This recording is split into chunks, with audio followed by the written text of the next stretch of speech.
Commissioners, we'll call the Metropolitan Planning Commission meeting to order for June 26, 2025. We appreciate everybody coming down. And so, Commissioners, item B on the agenda is the adoption of the agenda. And so that was sent out earlier. Is there a motion to approve? There's a motion and a second. Any discussion? Seeing none, all in favor say aye. Opposed, no. Ayes have it, and the agenda is adopted. Next on the agenda is item C, which is the approval of the June 12th, 2025 minutes. Is there a motion to approve? And those were also sent out earlier. Is there a motion to approve the minutes? Motion and a second. Any other discussion on the minutes? Seeing none. All in favor say aye. Opposed, no. Ayes have it, and the minutes are adopted.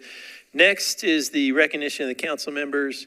We always appreciate them coming down. They're great partners with the Planning Commission. And as you know, Council Lady Gamble is our representative. We appreciate her being here. But we take the council members as we see them come in. And I saw Councilman Druffel first. Do you want to go now, Councilman? Where'd he go? We'll see if he comes back. Next, we saw Councilman Huffman. You want to go? Welcome, and you got to turn the microphone on. There we go. Perfect. Yeah, welcome. and so I'm on the HPC in this room, and I know that if you hit this twice, you can just turn down everybody's mics. I'm not going there today, so thank you all, and good afternoon, Chair Atkins, esteemed members of the Planning Commission. I'm Councilmember Jordan Huffman from District 14. I have two items before you today. The first one is item number 1, which I will speak to in just a moment, and the next one is item number 18, so I'll speak of those in order. The first item, number 1, I wanted to just give a little bit of color with what I was trying to do with this one and my plans moving forward. Essentially, I had 2 instances in the last year where you had construction start up on what was formerly a single-family lot, and now how it houses or has more than 5 or more parcels on both of these particular parcels. It caused a lot of confusion in our community. I had a couple of community meetings about it, and it really cleared things up. So essentially with this one, it's very straightforward. I'm hoping to just get a little bit more notification on the side of the community, and instead of requiring a mailed notification, I'm going to be providing a substitute on this piece of legislation that will provide the notification to the council member from the developer. So I am going to ask that you defer this item 1 meeting, and I'll concur with that. The second item, item number 18, this is a item that removes parking minimums within Davidson County, and I just wanted to talk about why I created this. First, this item promotes walkable development by eliminating this 1 space per 75 square foot mandate. It really aligns with the mayor's Choose How You Move vision, encouraging pedestrian, transit, and bike-friendly developments. I do believe that this change also supports flexible and walkable neighborhoods rather than stretching across sprawling asphalt lots. Number 2, it reduces barriers for small businesses. Current parking mandates do force venues to allocate scarce property and capital towards parking, so we're looking to address that as well. I also think that there is a potential to curb impaired driving with this as well. That is not the primary driver of this, but I do think that it will be a factor with this. Lastly, I just want to highlight that I do believe that this legislation is consistent with the planning department's goals moving forward. So as we continue to look for ways to create housing opportunities in Davidson County, this is a really good way to just grab some low-hanging fruit. So with that, I would just ask for your support on that. Thank you. Thank you, Councilman. And I do want to ask a question of the team about the deferral on item number 1, because, Councilman, we have a new process where it takes 2 meetings. So with the staff. Yeah, I was just going to point out that today we had this on item number 1 on the agenda as a public hearing, and then it would be deferred by the Planning Commission to the July 24th meeting for for the actual vote on July 24th. So I'm not sure if the council member was wanting a deferral for some other reason, but we were planning to hold the public hearing today and then defer it at the Planning Commission level to the July 24th Planning Commission meeting. Thank you for that clarification. That is perfectly fine. And you'll have the substitute by then? I'll have the substitute by then, yes, sir. Okay, thank you, Councilman. I think we worked that out. So we changed, and Councilman, and for the viewing public in the audience, we changed our rules where these two particular items are text amendments, and we hear it first, and then we consider it on the second read. It's kind of like one reading and then two readings. So, okay, thank you very much, Councilman. That made perfectly sense. So, let's see. I didn't see any other council members. I don't think Councilman Dreffel's here, but we can, when he comes in, we can always recognize him or when he gets to his item. All right, commissioners, we are on item E, items for deferral withdrawal. Go ahead. Thank you. Before I begin, also as a reminder, the next two Planning Commission meetings will be held at an alternate location, which will be the Metro School Administration Building at 2601 Bransford Avenue. So for items in deferral or withdrawal, starting on page 4 of your agenda. Item number 3, 2025 SP 007-001 13905 Old Hickory Boulevard. Staff recommendation is to defer to the July 24th meeting. Item number 4, 2025 SP 010-001 6309 Nolensville Pike. Staff recommendation is to defer to the July 24th meeting. Item number 5, 2025 SP 015001 Greenside SP. Staff recommendation is to defer to the July 24th meeting. Item number 6, 2025 SP 025001 Radnor Corner SP. Staff recommendation is to defer to the July 24th meeting. On page 5 of your agenda, item number 12, 2025 S 100001 5025 Cherrywood Drive. Staff recommendation is to defer to the August 14th meeting. On page 6 of your agenda, item number 13, 15178P001 Hillcrest Shopping Center Amendment. Staff recommendation is to defer to the July 24th meeting. Item number 14, 2024Z069PR001. Staff recommendation is to defer to the July 24th meeting. Item number 15, 2025Z016PR001. Staff recommendation is to defer to the July 24th meeting. Item number 16, 2025Z020PR001. Staff recommendation is to withdraw. On page 7 of your agenda, item number 19, 2018 SP 020002 3325 McGavick Pike Amendment. Staff recommendation is to defer to the July 24th meeting. Item number 22, 2025 S 108001 3905 Lund Drive and 3912 Putnam Drive. Staff recommendation is to defer to the July 24th meeting. Item number 23, 15473P001 Thienman Townhomes Amendment. Staff recommendation is to defer to the July 24th amendment, or July 24th meeting. Sorry.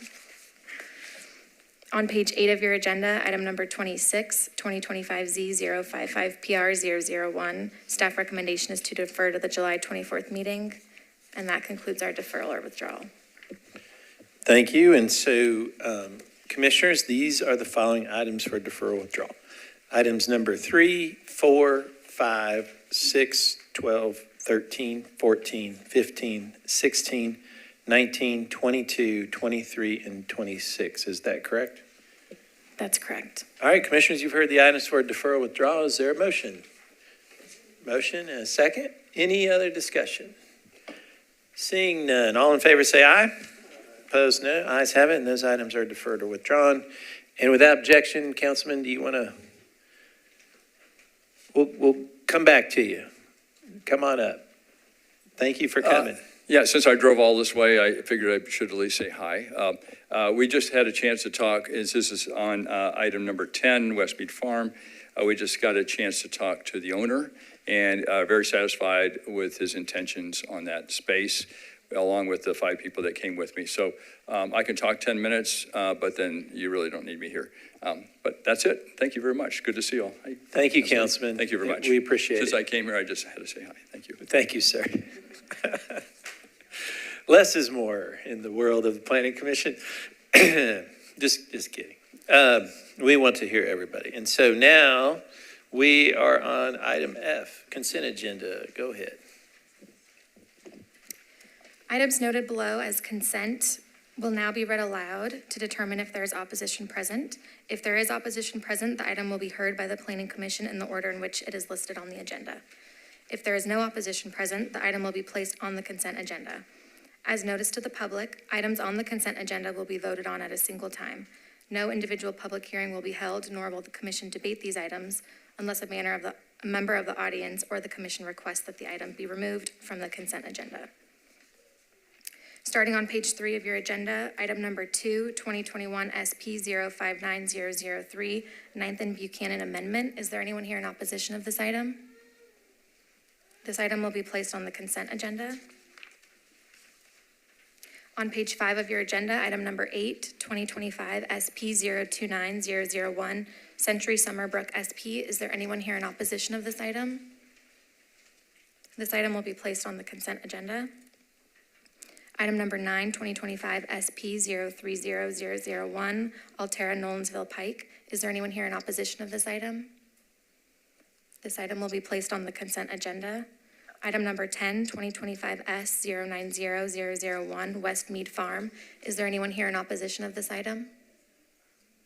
This item will be placed on the consent agenda.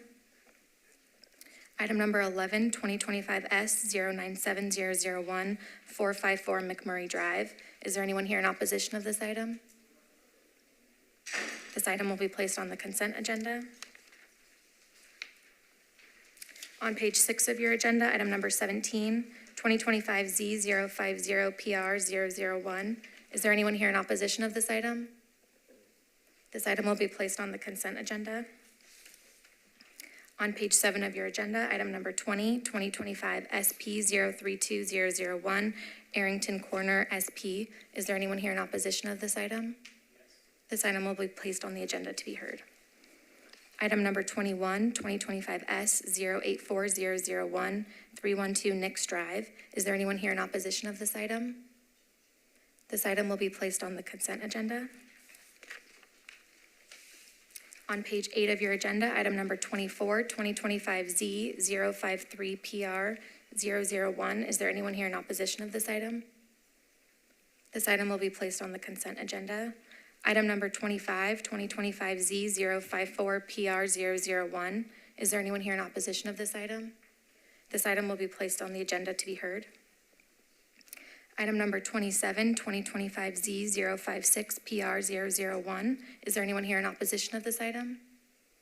This item will be placed on the consent agenda. Item number 28, 2025 Z058PR001. Is there anyone here in opposition of this item? This item will be placed on the consent agenda.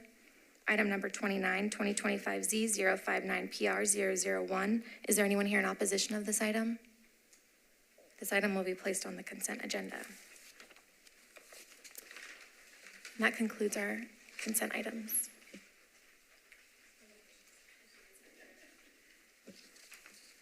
Okay. I will now read aloud the full caption for all consent items. As noticed to the public, if you are not satisfied with the decision made by the Planning Commission today, you may appeal the decision by petitioning for a writ of cert with the Davidson County Chancery or Circuit Court. Your appeal must be filed within 60 days of the date of the entry of the Planning Commission's decision. To ensure that your appeal is filed in a timely manner and that all procedural requirements have been met, please be advised that you should contact independent legal counsel. Starting on page 3 of your agenda, item number 2, 2021 SP 059003, 9th and Buchanan Amendment. This is a request to amend a specific plan for properties located on 9th Avenue and at 901 Buchanan Street, zoned SP and partially within a detached accessory dwelling unit overlay to permit a mixed-use development. On page 5 of your agenda, item number 8, 2025 SP 029001, Century Summerbrook SP. This is a request to rezone from AR2A to SP zoning for property located at Old Hickory Boulevard to permit 69 single-family residential lots and 67 multifamily residential units. Staff's recommendation is to approve with conditions and disapprove without all conditions. Item number 9, 2025 SP 030001, Altera Nolensville Pike. This is a request to rezone from AR2A to SP zoning for properties located at 6355 Nolensville Pike to permit, and Nolensville Pike unnumbered, to permit 273 multifamily residential units. Staff's recommendation is to approve with conditions and disapprove without all conditions. Item number 10, 2025 S 090001, West Mead Farm. This is a request for final plat approval to shift lot lines on properties located at 438 and 439 Grayson Drive, zoned RS40. Staff's recommendation is to approve with conditions, including an exception to section 3-5.2.D.1 and 3-5.2.D.2 of the Metro subdivision regulations. Item number 7, 2025 S 097001, 454 McMurray Drive. This is a request for final plat approval to create 2 lots on a property located at 454 McMurray Drive, zoned R10. Staff's recommendation is to approve with conditions, including exceptions to section 3-5.2. On page 6 of your agenda, item number 17, 2025 Z050PR001. This is a request to rezone from R6 to RM20 ANS for property located at 310 Polk Avenue. Staff recommendation is to approve. On page 7 of your agenda, item number 21, 2025 S084001, 312 Nix Drive. This is a request for final plat approval to shift lot lines and create 1 lot on property located at 312 Nix Drive and Nix Drive unnumbered, zoned RS 7.5. Staff's recommendation is to approve with conditions, including an exception to section 3-5.2.D.1 and section 3-5.2.D.2 of the Metro subdivision regulations. On page 8 of your agenda, item number 24, 2025 Z053PR001. This is a request to rezone from RS5 to MULA for property located at 115 West Trinity Lane. Staff's recommendation is to approve.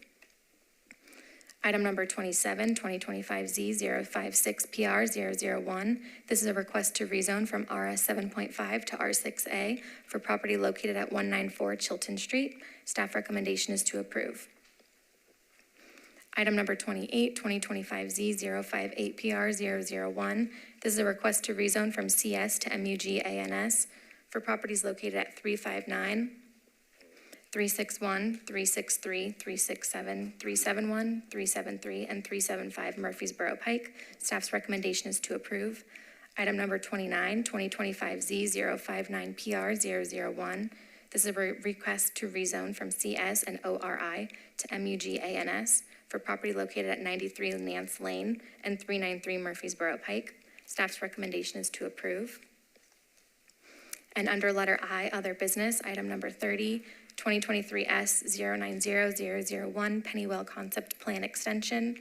Item number 31, contract renewals for Corey Clark, Nick Lindman, Miranda Clements, Molly Pike, Jared Eastless, Diana Tomlin, Andrea Barber, Angie Hubbard, John Houghton, Letitia Birkland, Matt Shank, Christopher Paulson, Hannah Davis, Katie Camises, Abby Rickoff, Eric Matravers, Austin Fernandez, Josie Robert, Michelle Hollingsworth, Kyle Lampert, Daryl Hill, Selena Konigstein, Seth Harrison, Anna Catherine Atkinson, Kelsey God, and Joshua Goldbaum. Item number 32, contract amendments for Lisa Milligan, Dustin Shane, Amelia Gardner, Bob Lehman, and Ariana Ordonez. Item number 37, to accept the director's report and approve administrative items. That concludes our consent items.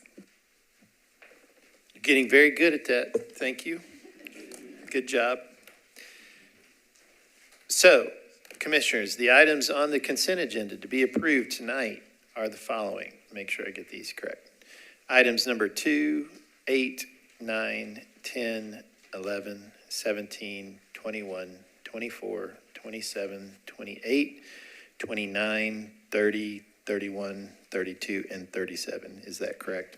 That is correct. All right, commissioners, you've heard the items to approve on the consent agenda. Is there a motion? Motion and a second. Any other discussion? Seeing none, all in favor say aye. Opposed, no. Ayes have it. And so that means that we will hear the following 5 items. Items number 1, 7, 18, 20, and 25. And for clarifications, item number 1 and 18 are text amendments, so we have to hear those. So just thank you, Councilman, for that. We appreciate that. And next, we're going to do the Housing and Infrastructure Study Recommendation Memo. And the memo, Commissioner, was handed out prior to the meeting at your desk. And I think Katie is going to come up. Yeah, so Katie with Long Range Planning, who's part of Greg's team. We appreciate it. And we'll get her set up. This is really important stuff.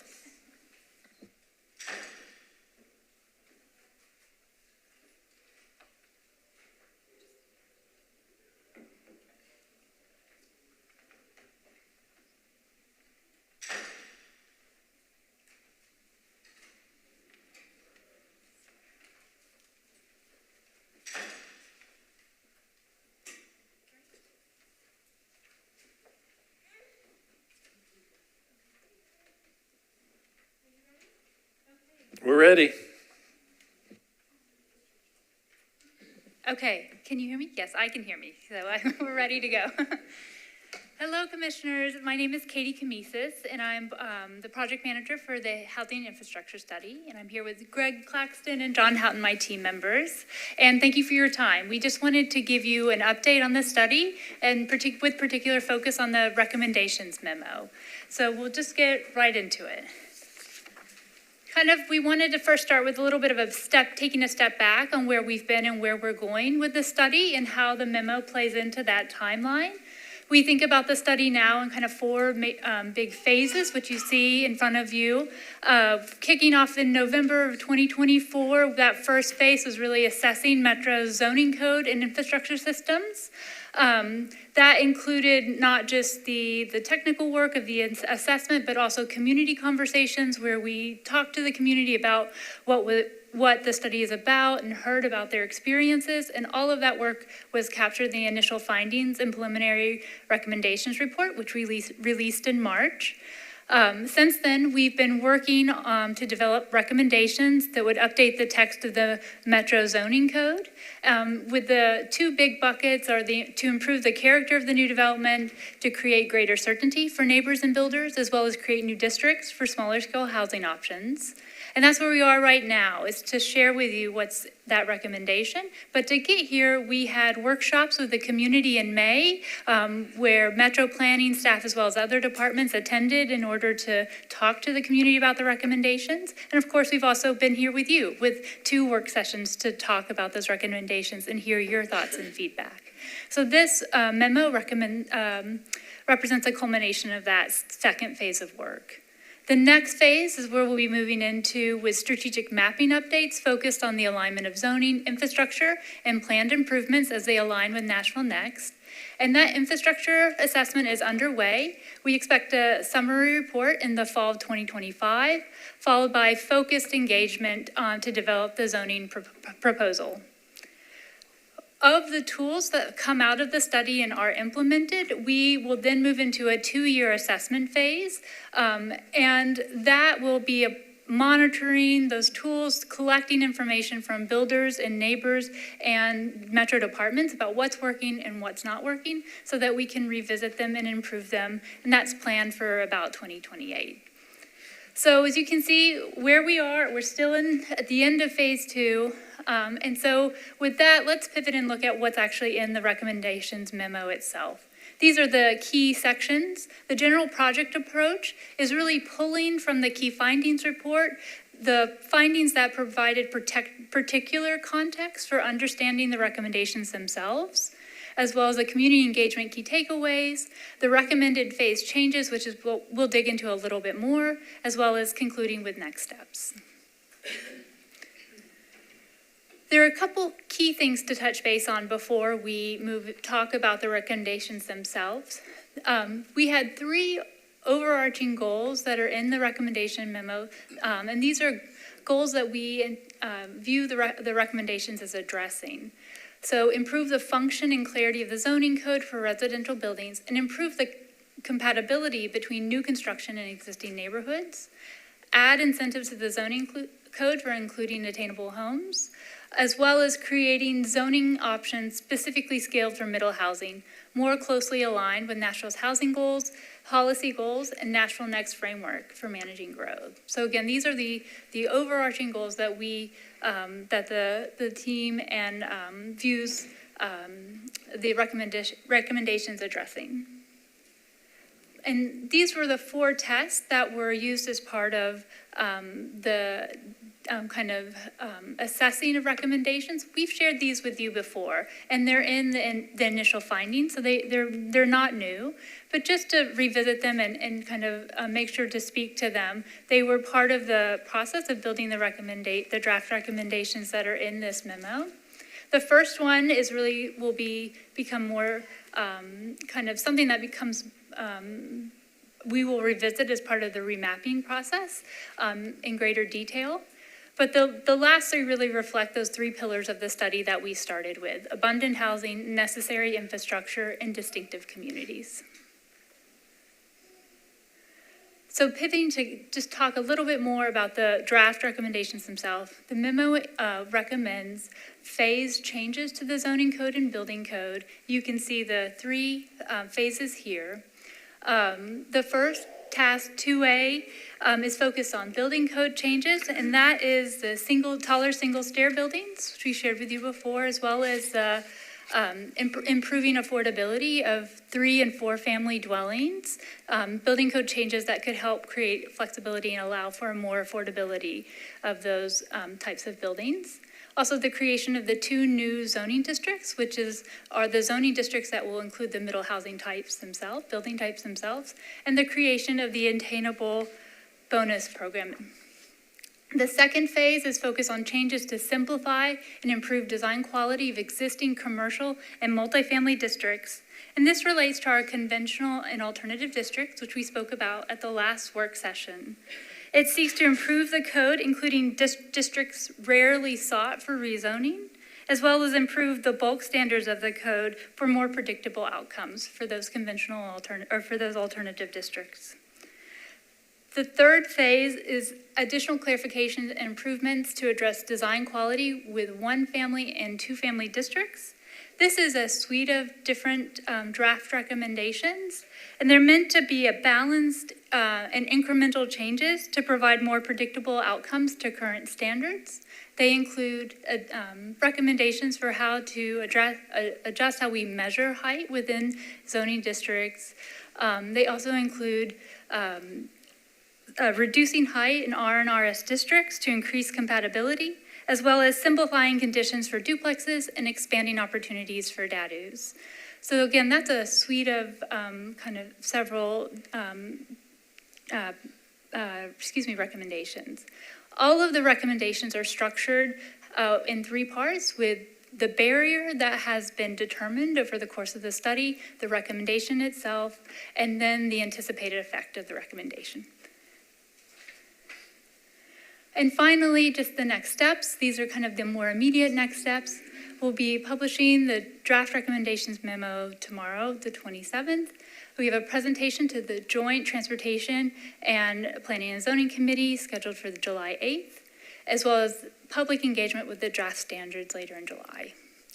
And then later in the year is the infrastructure assessment report and beginning to work to identify locations for rezoning.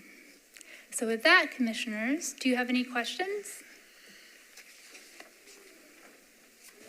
Thank you, Katie. And I really encourage the commissioners, if you see something blaring or you have questions, to reach out to the team, to Mr. Claxton and or Katie. And because this is going to be upon us soon, and the director has one more comment to finish us up on law.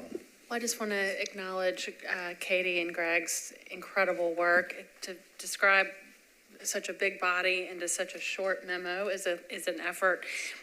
To the extent that these recommendations will be divided into text amendments or changes, you will review those separately. And so we'll be bringing them to you as we would any item. What we wanted to do is show you sort of the package and summary, get any feedback that you have, knowing that we're going to go see two committees at council, engage in discussion then. And at that point, we'll get into more of a regular update process like you experience every 2 weeks. And so you have several opportunities to give us informal feedback as well as formal. What I love about this is, I feel like the commission is always, as we should, we're the planning commission. We've assessed things, we look at things, we study it, we use data, and I want to thank the team. And that's an important thing to make decisions and policy decisions. So thank you very much, Kay. Means a lot. Commissioner, any discussion? Commissioner? Thank you, Mr. Chair. I just want to ask you about the DADU. On the DADUs, are they able to be owned by separate individuals, or is it still has to be owned by the primary? Currently, they're owned by, owner occupied in the primary structure. Okay. And that has something we looked at, but I don't think we're moving forward with that recommendation, but that's still something that is something we're in deliberation about. Okay. Excellent job. Thank you. You're welcome. Any other discussion? So we have a lot more to come. I mean, this will go through the formal process and come before us again and go to council. And so there's a lot more work doing to go. And this is the initial part. So, and I appreciate the commissioners going to the work sessions. And I know it's extra work, extra meetings, but it is very important. And the city faces a lot of challenges, but I think we're up for it. And it's very helpful. So thank you, Kate. Great work. So that leads us to items to be considered. But before we get into that, I do have some housekeeping items and clarifications based on a few meetings. And I want to be clear that this is important, and we can discuss this. But I want to make sure, first of all, on item number 7, this particular item, traditionally we have been able to close a public hearing once we hold the public hearing. And if it's not substantive, we bring it back and we don't open the public hearing. But there was a recent change in state law that requires public to be allowed time to speak on any agenda item. So staff at this point, with the attorneys, with legal, recommend that the public hearing be reopened on item number 7. And from this point until we get clarification on what the state law really means and how it affects if there's just some gray area. And so we always want to be more cautious. And so without objection, that's item number 7 will be open for public hearing. And so we'll get a clarification on that. Any discussion on item number 7? Just Commissioner Clifton.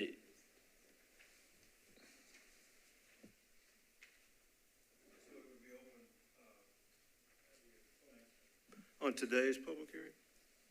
Okay. Okay, so we're just now making the change, though. It was already made. Commissioner, it was already on the agenda. I was just making a clarification. Okay, so there's not any misperceptions in the public? No, sir. I don't believe. Okay, great. Yeah. All right. Any other discussion on item 7? All right. So also, I want to note this too, just a clarification, because we've changed our rules a little bit, and I want to make sure that, and commissioners, if you look at our rules, this is just a reminder to everyone and commissioners that applicants have 10 minutes to speak. But that means after that 10 minutes, the architect can't get up and do 2 minutes. We've been seeing, we do it. I allow a lot of leeway, but if the applicant means the team, and so I want to we just want to make sure that means the team and not anyone else. Now, if it's a community member speaking in support, I just want to make that clarification.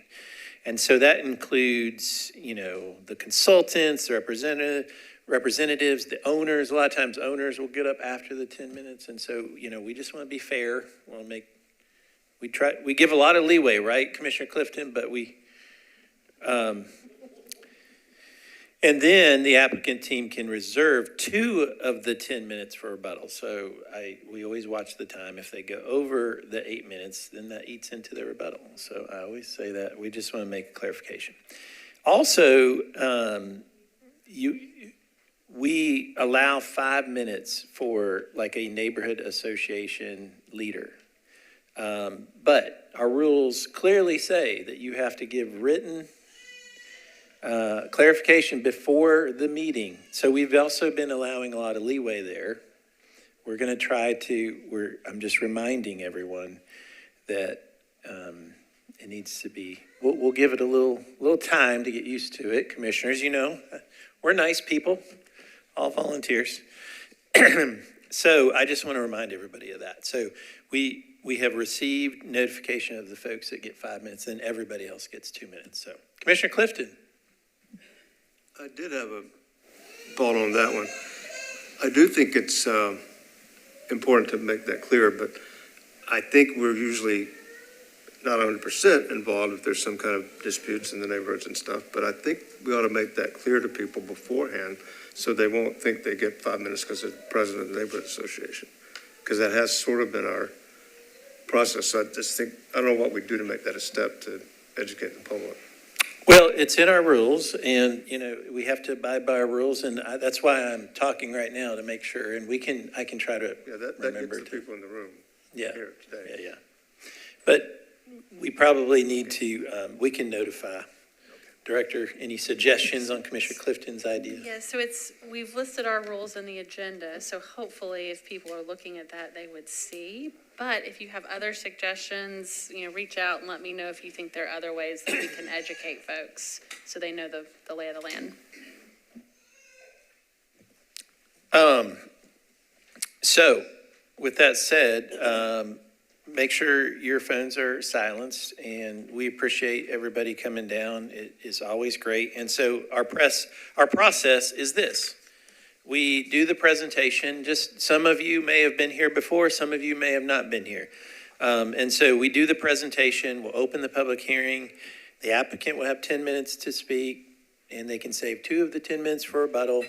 And then we want everybody, then we ask anyone speaking in favor of the proposal to all line up, and so we can get to everybody quickly. You got 2 minutes to speak. We have the timer over here.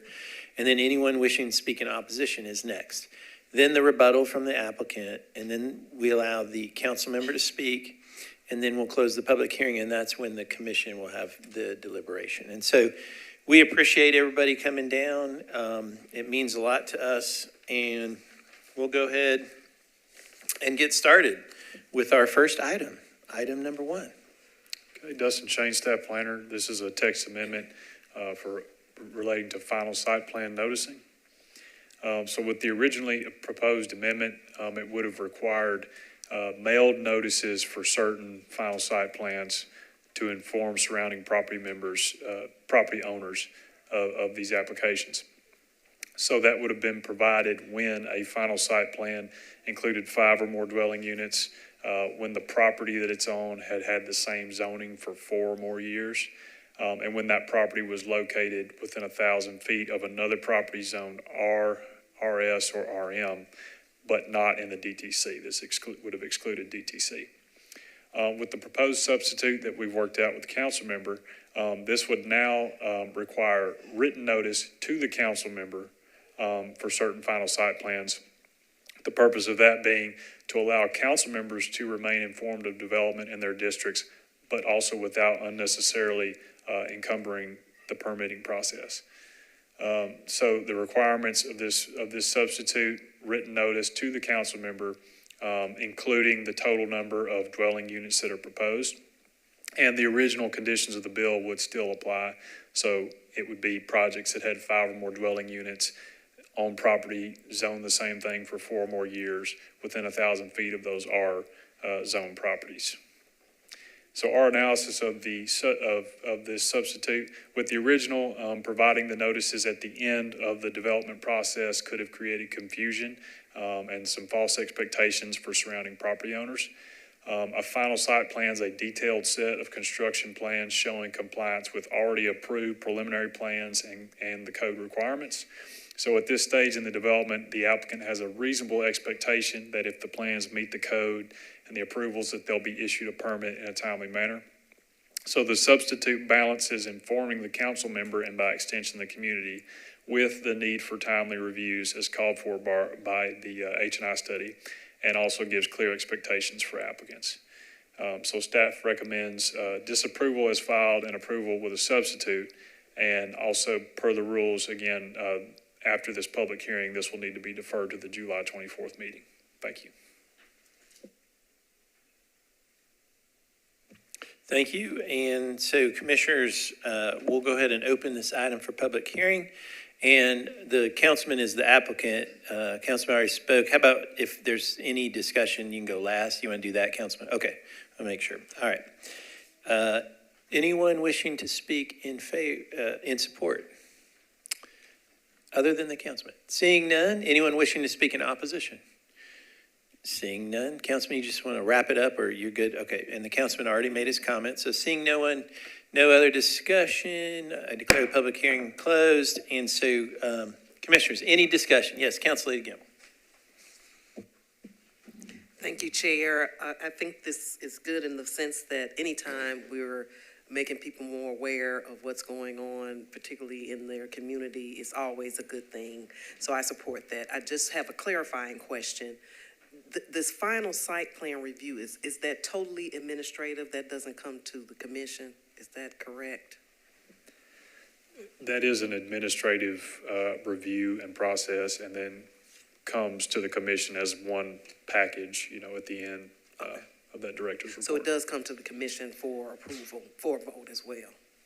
Technically, maybe I'm confusing people here, but it is approved administratively by staff through the delegation that staff has from the commission, yes. We consider the staff recommendation. And I was going to clarify, this ordinance also deals with permits that are submitted at codes for building permits. Okay. So it deals with final site plans that come to the planning department for review, but also final site plans that go to the codes department for building permits. So they're kind of one and the same. So that's why it's, I think Dustin's talking about the planning final site plans that go on to the director's report, but this also has application to the building permits at codes. Great, thank you for that. Any other discussion? Thank you, Councilor. Yes, Commissioner Dunn.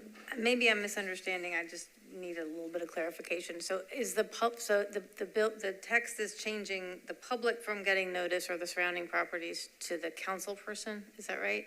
That's correct. So are we just changing the timeline of when they get I guess I'm just concerned about the public not getting notice. So instead of the council, but it sounds like it's just a procedural. Yeah, nobody gets change. notice right now. Okay. For those final site plans. Okay. So we're going from no notice to council member notice. Okay, got it. That's great. That's all I need. Thank you. Just one of the things we're really sensitive to is making sure that when the public gets notice, often there's a decision point in front of them. Mm-hmm. And there's nothing more frustrating than a resident getting a notice and then being told, but you actually don't have a voice. The decision was already made. Mm-hmm. And so we hope that with this substitute, it's more clearly aligned with what I understand the council members' goals to be, which is really just to let people know what's going on and not say to folks, we're telling you, but you don't have a voice, which is a different process. And so we share his goals for the substitute. Perfect. And that was exactly what I was trying to understand. Thank you. Thank you. Any other discussion? Seeing none, how about a motion to defer per our rules? Is there a motion to defer to the July 24th meeting? There's a motion and a second. Any other discussion? Seeing none, all in favor say aye. Opposed, no. Ayes have it, and it's deferred to July 24th. Next, we have item number 7, which reopened for public hearing. Stuart, item number 7.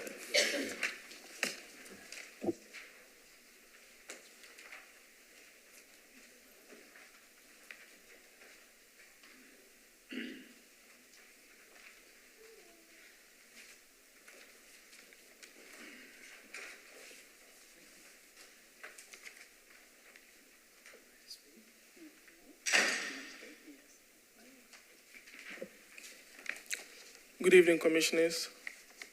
My name is Jeremiah, presenting item number 7 on the agenda tonight. This is a request to rezone from single-family residential to specific plan zoning for property located at 4326 Maxwell Road to permit 36 multi-family residential units. And staff recommends approval with conditions and disapproval without all conditions. The public hearing for this case has been closed, and staff will recommend the Commission to reopen the public hearing.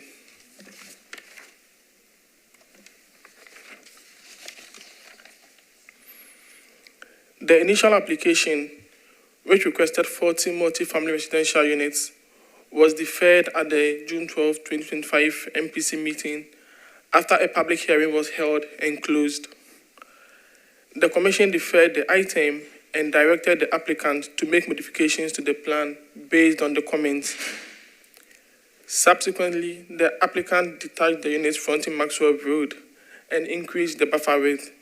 As a reminder, if the Commission would like to reopen the public hearing, you will need to make a motion to do so.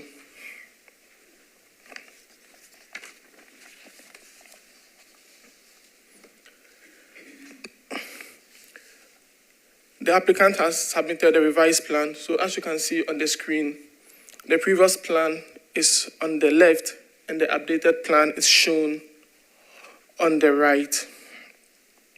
So the plan shows detached units fronting Maxwell Road, which is a change from the previous plan, which had 4 duplex units. 2 additional units were removed from the most northern block of townhomes to increase the buffer width. The landscape buffer was modified from a type C 20-foot buffer to a type D 30-foot landscape buffer along the western and northern property lines. With the changes, the overall unit count was reduced from 40 units to 36 units.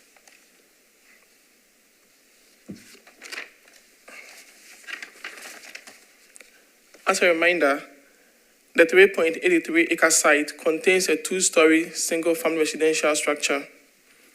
The site has frontage on Maxwell Road, which is classified as a collector avenue in the Major and Collector Street plan. The surrounding zoning districts include single-family residential, agricultural residential, and specific plan. The subject site abuts an SP to the east that was approved for single-family residential uses, which has developed with smaller lot sizes.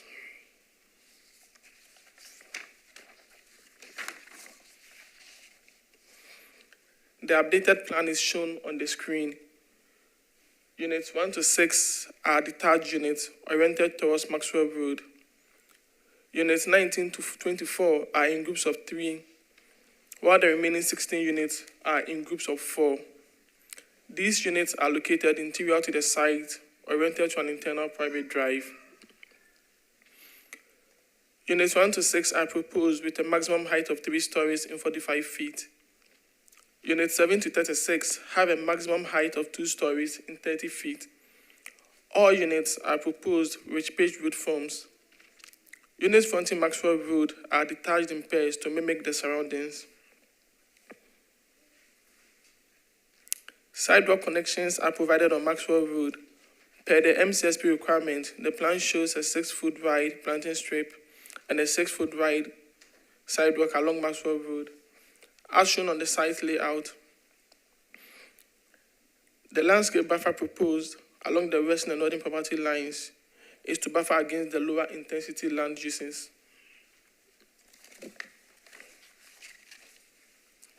The site is located within the suburban neighborhood evolving policy area.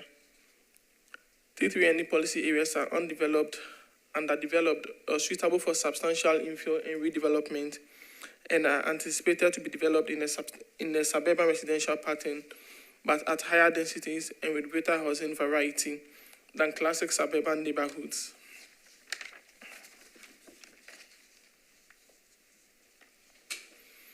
The proposed plan is consistent with the T3NE policy goal to allow for higher density with greater housing choice. The plan proposes a multi-family residential development that would provide additional density and housing options.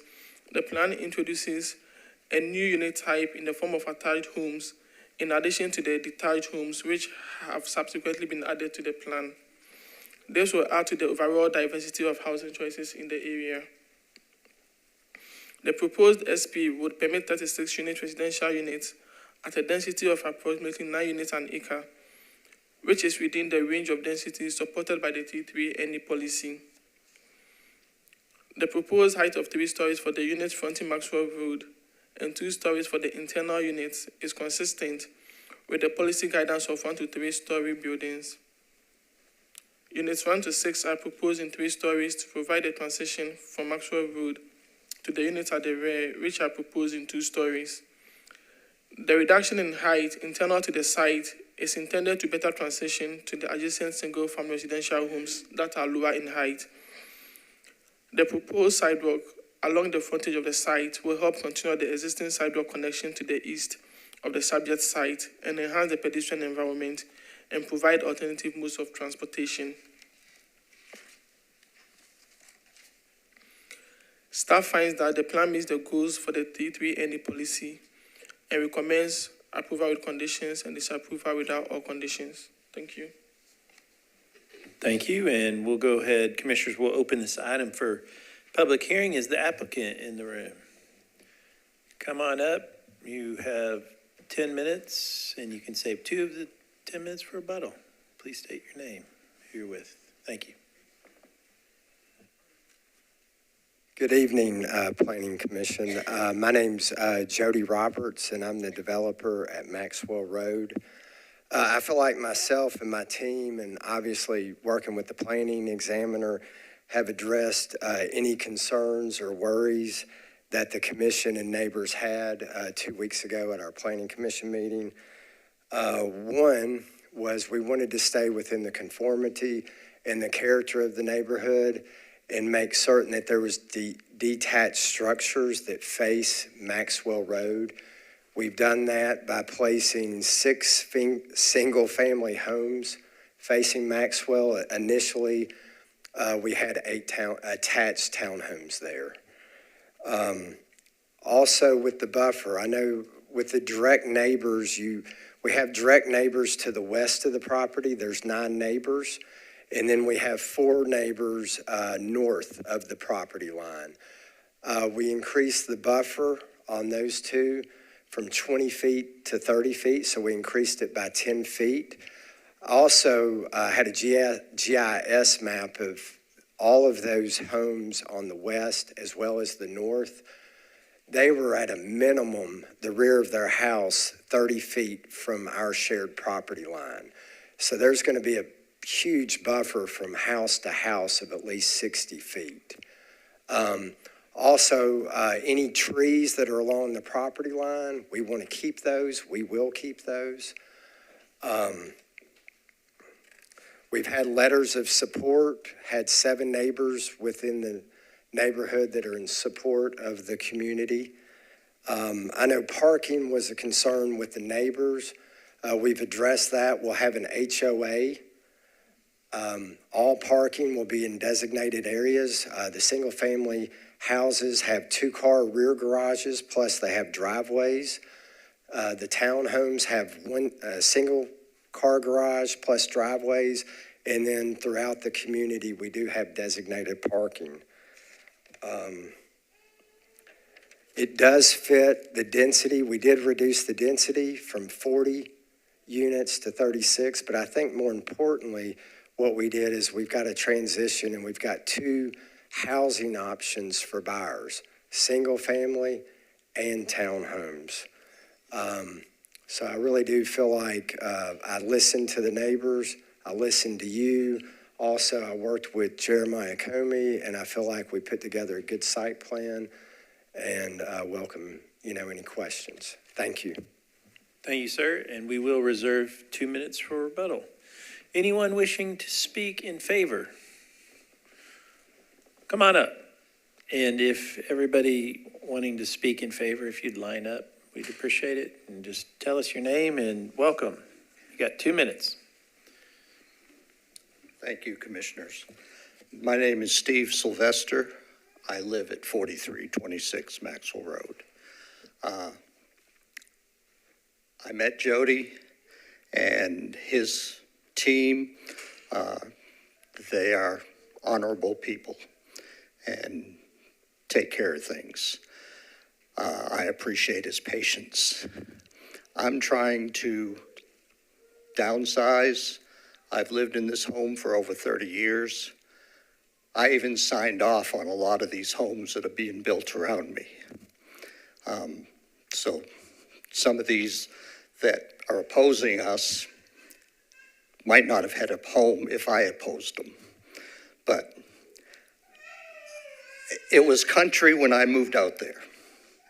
I could get on a four-wheeler and go down to Percy Priest Lake and go fishing or go hunting. Now I'm boxed in with all these homes. And I really need to downsize, and I'd like to retire peaceably and comfortably. And that's why I would like you to approve this plan. Thank you. Thank you, sir. Anyone else wishing to speak in support? Seeing none, anyone wishing to speak in opposition? Now's your chance. Come on up. Well, come on up and come to the microphone. I emailed last time as the spokesperson for Pepper Tree Forest. Did I need to do that a second time, just for future reference? So we, yes, the answer to that is yes, but we have a lot more latitude than, we always try to do the right thing at the Planning Commission, so we'll give you 5 minutes. But we keep reminding folks that every hearing, but we appreciate you coming down. We try to give you as much leeway, so go ahead. Okay. My name is Dawn. I actually live off Trailwater Drive. I'm one of the homes that will be right on the border of this.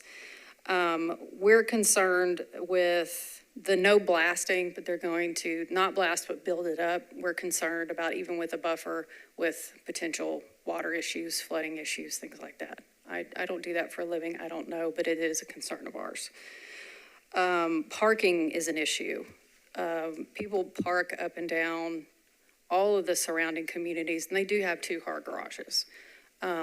Maxwell, the community of Maxwell, I mean, it's one lane because there's so many cars parked everywhere. So that's a concern of ours as well.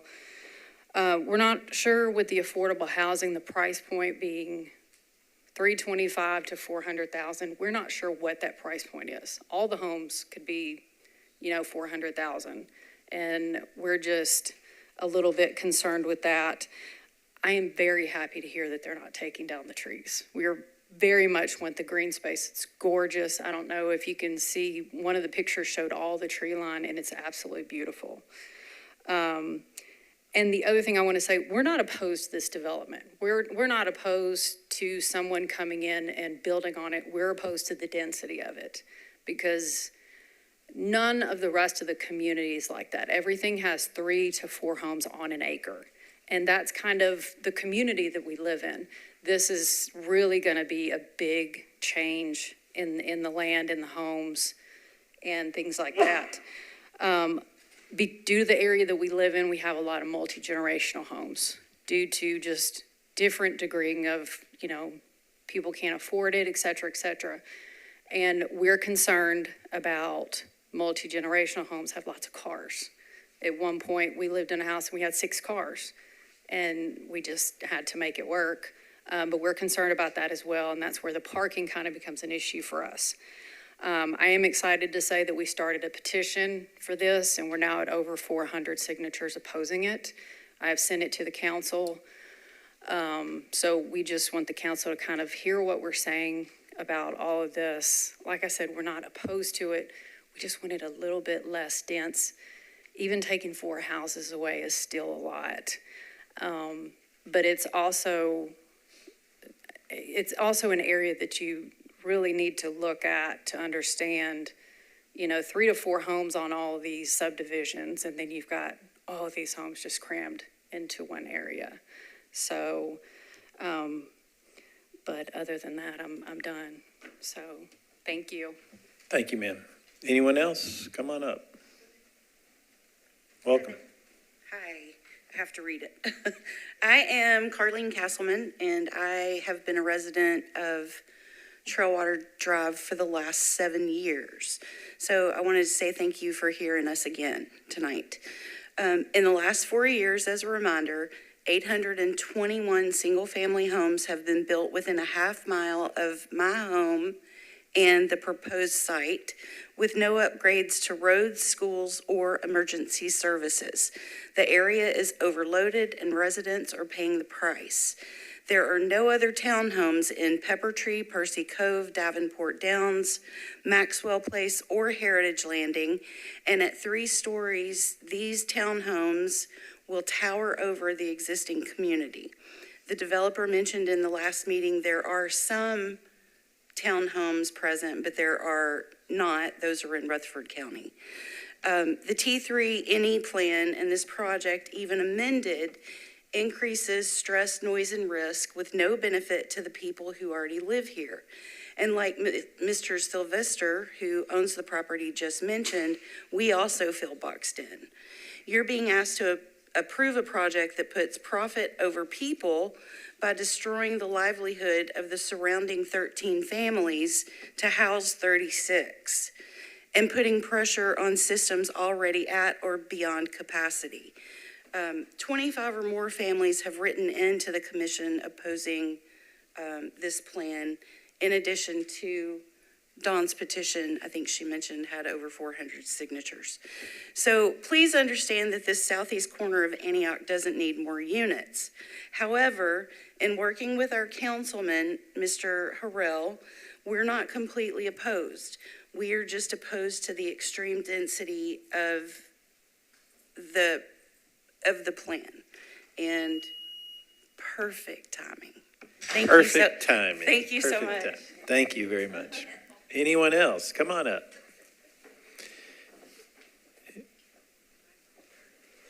Welcome. Hi, my name's Deborah Lenore. I've lived in this neighborhood for over 20 years. Talk about feeling crowded out.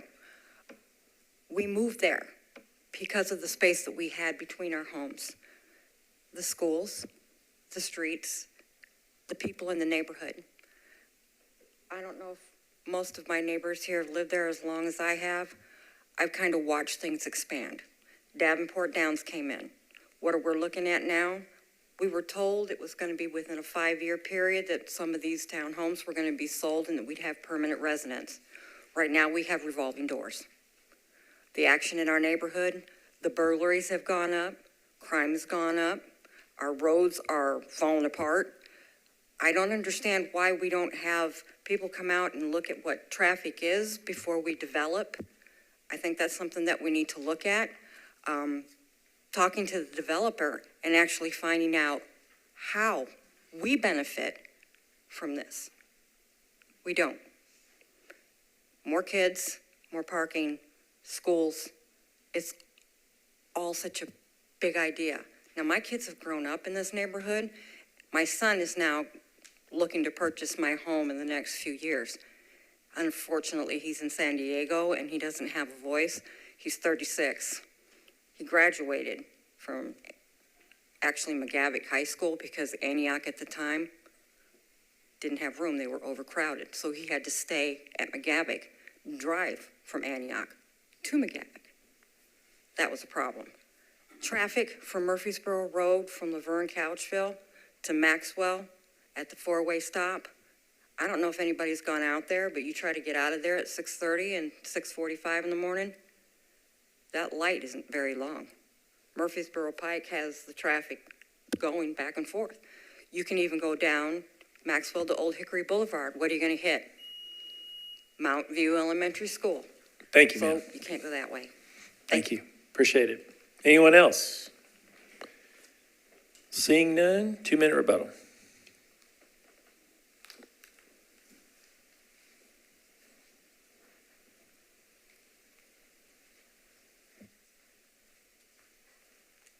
Yeah, we consulted with our engineer that has the plan for the water, sewer, and stormwater. Obviously, the mitigation there, our plan will follow Metro water standards that states no increase in stormwater will come from the site that's existing from a single-family home. As far as blasting, we don't anticipate any mass blasting. I think I shared that with you a couple of weeks ago. This is a fill site. We're going to have to bring in 3 or 4 feet of soil there. Most of these houses most likely will be slab on grade, so we don't anticipate that. Parking. As I shared with you, an HOA will run the parking. We'll oversee that. You have designated parking. A few of the homeowners within the community will be on the HOA board, so they will police the parking within the community. As far as, and it does conform, 6 single-family, 30 townhomes does conform under the neighborhood policy that is in this district. Whether it's 10 acres, 4 acres, or whatever it is, it's 3.9 acres, 36 housing structures can and are allowed to be on this parcel of land. I've listened to the neighbors. I'm trying to do the best I can and respect their concerns and issues. We want to be a great neighbor to them. We're going to maintain the trees, as I said, all along the line. Also, we'll have tons of street lighting. I mean, always like my communities, I'll light them up like a Christmas tree to help for security, have lighting all down the streets. There'll be tons of exterior lighting on the houses. We'll have floodlights on each corner of the houses. Thank you. Thank you. Thank you, sir. And I don't see the council mayor, so seeing no one else wishing to speak, I declare the public hearing closed. Commissioner Leslie, you want to go first? Thank you, Commissioner. Thank you, Mr. Chair. I appreciate everybody coming out, those that are for it and those in opposition, and the developer. I remember this from 2 weeks ago, and it looks like a lot of insight has gone into to make it amenable as possible. I understand that there was an issue with blasting. The developer said there won't be any blasting. It'll just be an infill type of thing, putting dirt on top of it. I like the fact that you're going to sustain the trees as much as possible. I always like to tell people I'm from Nashville, and I understand the growth that is happening in Nashville when it's getting kind of dense. But I think the developer has done due diligence in decreasing the density, moving it from 40 to 36. So I wish we could just keep the big acre land.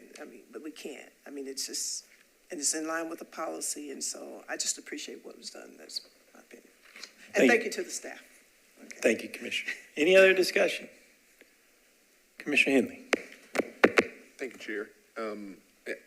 I echo many of the sentiments shared by my fellow commissioner. I think there were a couple of things that I too wanted to recognize. I think one, the comment that was shared, that from someone who lived in the community many years ago, that, not opposing housing is how a lot of their neighbors arrived there.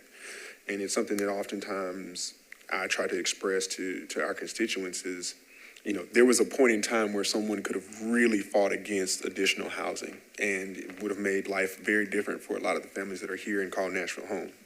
And I think, again, the plan and why staff, I obviously think recommended it, is that we do need housing, not just more, but we do need different typology and different offerings of housing for people.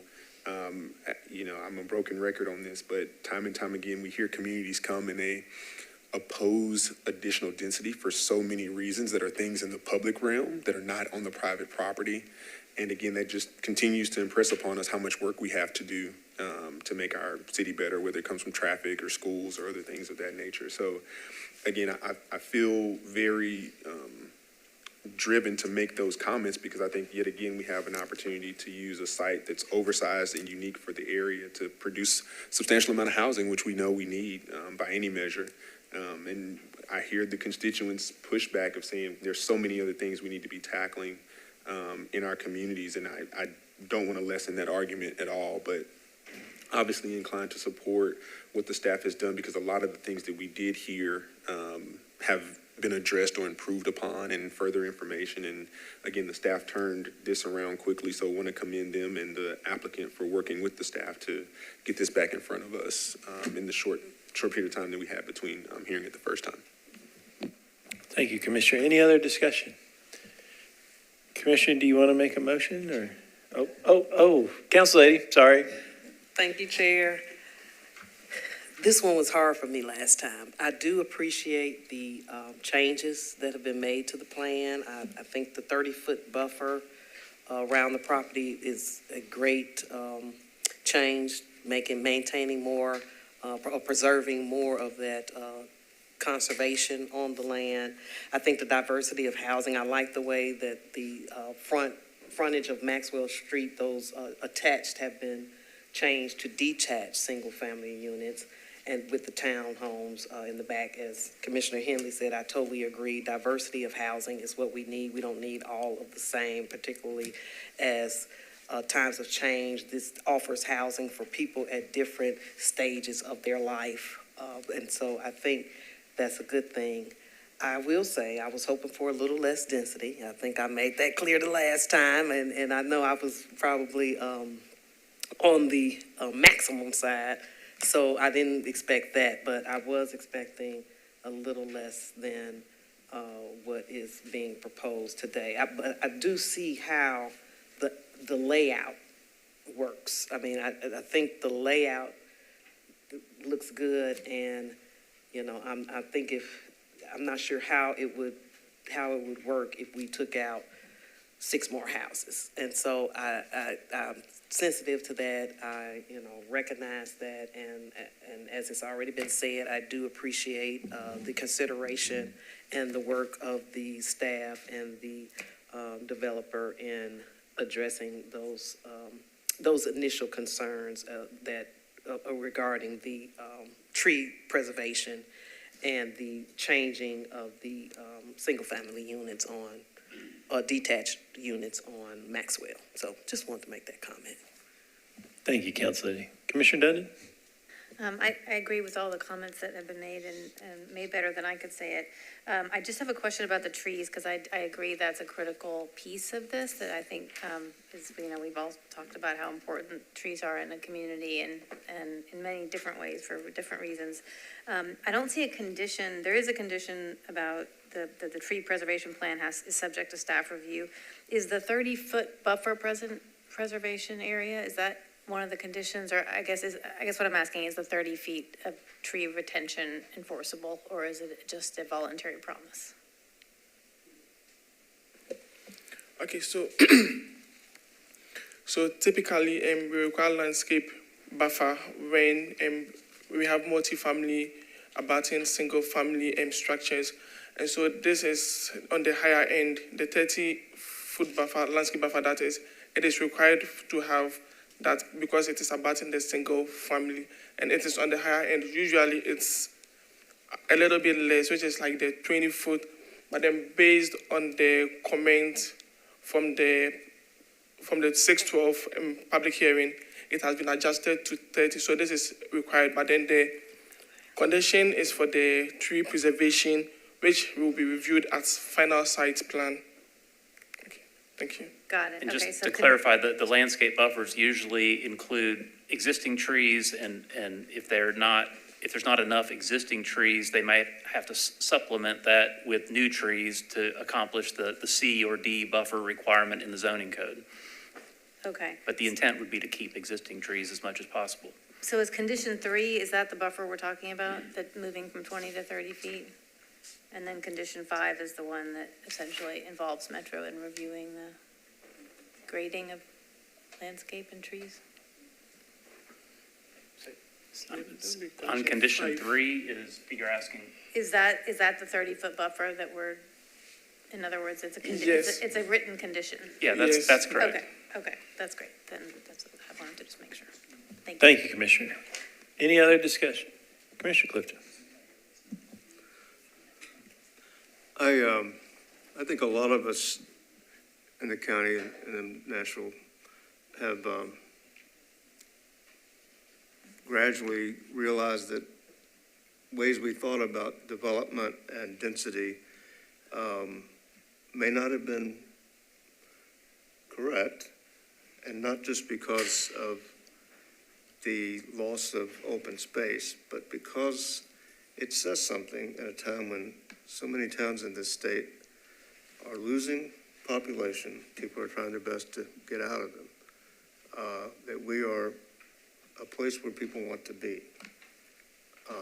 That's not going to solve, that little broad statement is not going to solve the way we vote on every single issue because it gets down to some specifics, but it is overall a tribute to this state, to this county, that it is a place where people want to be.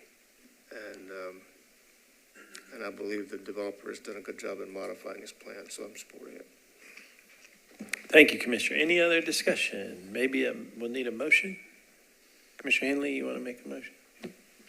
Thank you, Chair, for the opportunity. Yes, I'd like to make a motion that we approve staff recommendation, which to approve with conditions and disapprove without all conditions. That's a proper motion. Is there a second? Second. Any other discussion? Seeing none. All in favor say aye.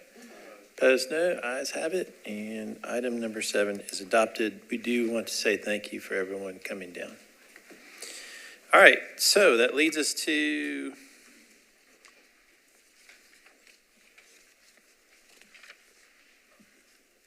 item number 18, the other text amendment.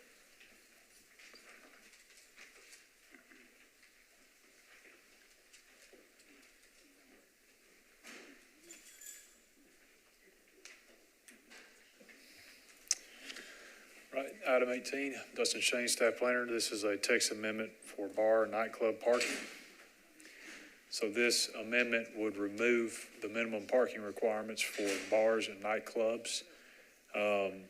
Outside the UZO, bars and nightclubs currently have to provide 1 parking space for every 75 square feet of floor space. This amendment removes that requirement.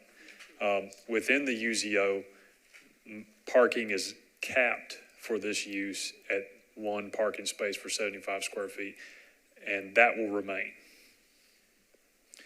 So our analysis, we're generally supportive of removing costly minimum parking requirements. This could encourage more efficient use of land and alternative modes of transportation. We looked at other codes and found that parking for suburban nightclubs and bars varies widely. Some other benefits of the change, as mentioned by the council member, potentially public safety, perhaps discouraging intoxicated driving, but in general, just better, more efficient use of land by decreasing impervious surfaces and encouraging walking and alternative transportation forms. So staff recommends approval, and also note the deferral that will need to be done per the rules to the July 24th meeting for final action by the commission. Thanks. Thank you, sir. And so commissioners will open this item for public hearing. And the councilman already spoke. He was the applicant. Anyone wishing to speak in support? Seeing none. Anyone wishing to speak in opposition?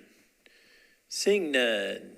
And seeing the council member already spoke. And so seeing no one else wishing to speak, I declare the public hearing closed. And any discussion? Commissioner Clifton. I think the points made by the presenter speak for themselves, and I think we should support this. Any other discussion? Commissioner Leslie.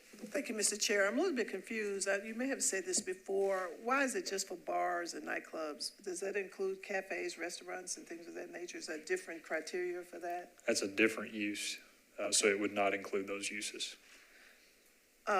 So if you had a bar and then a cafe that's beside it, what's the difference? The bar doesn't have to have parking space, but the cafe does, or the restaurant? With this amendment, yes. So why is there a difference? Well, one clarification, sorry. So if a restaurant has a bar, it is likely classified by the code as a restaurant and not a bar. It's about the amount of sales of alcohol versus food, which is how the classification of bar versus restaurant is made. For this particular case, this was not a staff proposed text amendment. This was a council member proposed text amendment, and so we simply reviewed what was submitted to us and made a recommendation based on the ordinance as filed. But restaurants that have a bar in them are not considered bars. Yes, that's my question. So the question is, if you have two different structures, one is considered a bar, one is considered a restaurant, the bar doesn't have to have parking, but the restaurant does? Well, in different parts of the county. Within the urban zoning overlay, no uses are required to have parking at all right now. So we've already done parking reform within the urban zoning overlay, which is generally the old part of the county plus a little bit, or old part of the city, sorry, plus a little bit land outside of that. So right now there are no parking requirements within the UZO. And so this proposal as filed was to make the change only to this use. And so we reviewed it based on the merits of that of the application. But yes, just like retail will still require parking, restaurants will still require parking. We were only asked to consider one use, and so that's why our recommendation is based on.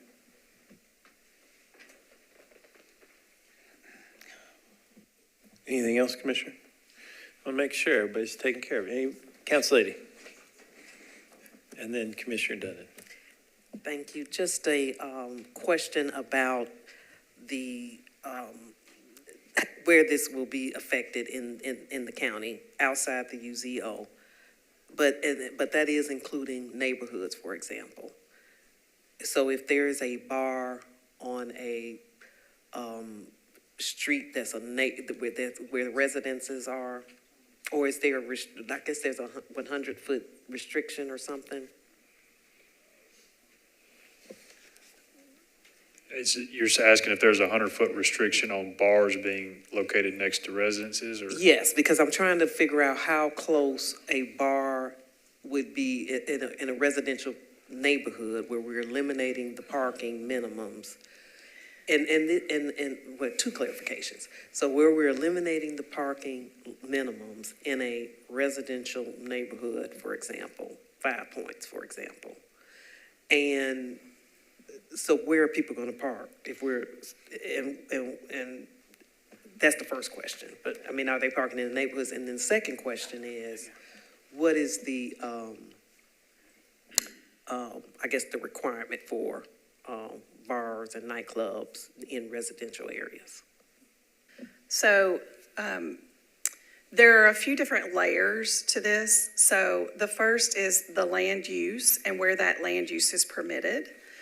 Sale of alcohol is a bit more complex because the state controls sale of alcohol. The city has regulations related to sale of beer. And so that's not sort of part of the land use question. So the land use question of bar nightclub is defined in the zoning code. And the zoning code limits which zoning districts that use is permitted within. There are some restrictions in things like CN and MUN in regards to size of bars and nightclubs within those districts if they are located within those. This proposal does not change where the use is permitted. It only changes this one aspect of zoning, which is parking minimums for that use. Your question in regards to 5 points, for instance, there is no parking required in that as an example because it's within the UZO. Okay. Oh, that's right. Already. That's right. Yes, so there are no parking minimums for that already. Thank you. Commissioner Leslie, hold on. Commissioner Dundon was next, and then we'll get to Commissioner Leslie. And then we'll go back to Commissioner Leslie. Commissioner Dundon. Sure. I think the list of pros and cons on this, the pros certainly seem to be heavier in my mind for all the reasons that the council person said. And so I'm inclined to vote in favor of it, or to defer it, I guess, to the next, at the next meeting. And I'm just, there's no, this isn't saying you can't have parking. It's just saying you don't have to have parking. And I think that's an important distinction. So if you have a neighborhood bar that wants to have parking because there's nowhere, they won't get customers if they don't have parking. I assume they'll be incentivized in other ways to have parking. But I think the council person spoke to good reasons, especially in the downtown area, to not require it. So those are my thoughts. Thank you, Commissioner Leslie. Well, I understand that this is because of a recommendation came from a council person just for bars and nightclubs. But can we sua sponte, make it include restaurants to make it equal? I mean, I could just see a problem. But I know that's not, I know he only asked for bars. Right. Yeah, I mean, but can we make it include? I don't think this bill could be amended, but that doesn't prevent another bill from being filed to look at other types of uses in the zoning code. So that could be done in the future. This is just the first step, I guess, from this council member to look at this use. Thank you. Any other discussion? We'll need a motion to defer. Is there a motion to defer? Commissioner Henley. Yes, Chair, I'll make a motion to defer until our July 24th meeting. That's a proper motion. Is there a second? Second. Any other discussion? Seeing none, all in favor of deferral to July 24th, say aye. Opposed, no. Ayes have it, and it's deferred to July 24th. And we've been here about, almost 2 hours. I know we have two more items, but a lot of times what about a quick 5-minute break just to use the restroom or whatever? We've been here quite a long time, Commissioner Clifton. You and I are older. Well, obviously not. So we'll take a quick 5-minute break.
And sorry about that. You know, we're all volunteers and human beings here. So we appreciate that. All right, so we finished item 18, and that brings us to item 20. Okay, this is an SP, Arrington Corner SP. And it's for 3 multifamily residential units. Our recommendation, approve with conditions and disapprove without all conditions.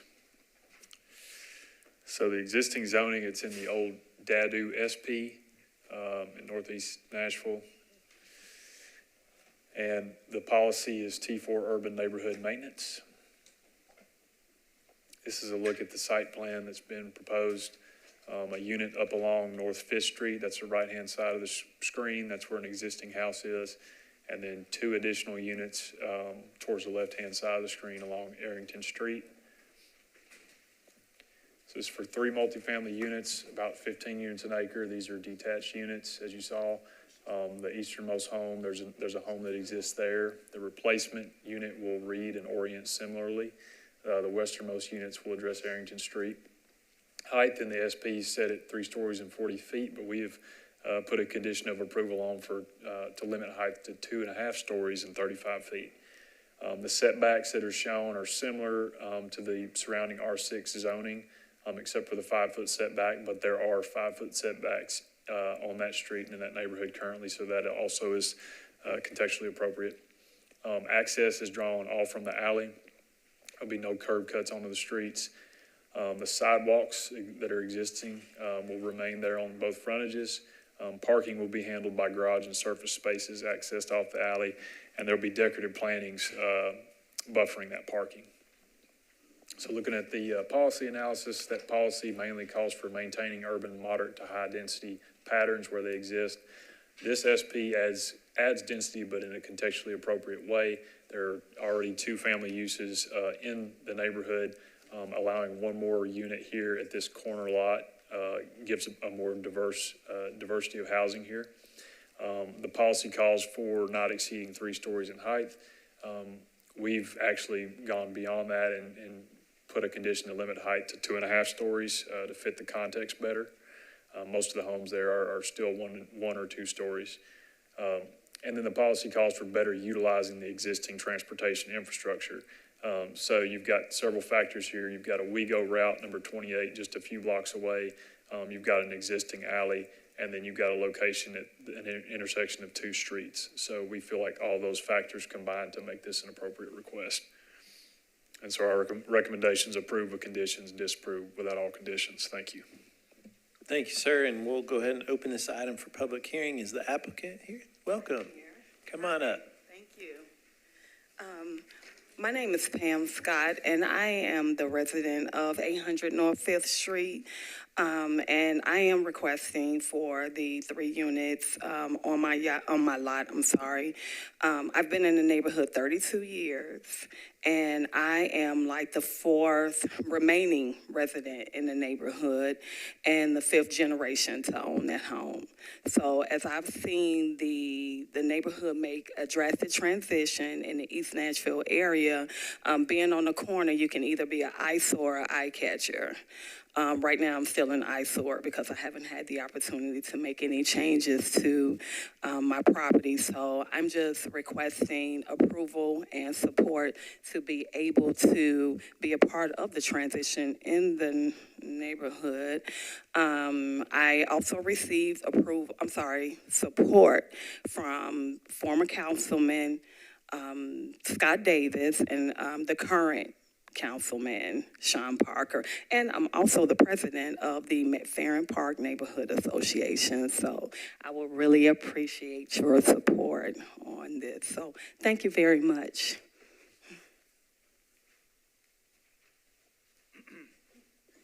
Thank you. I'm Roy Dale with Dell & Associates, and I got called in. I think they had actually made an application for a base zoning on this originally, and that was withdrawn. It's actually withdrawn today, I believe.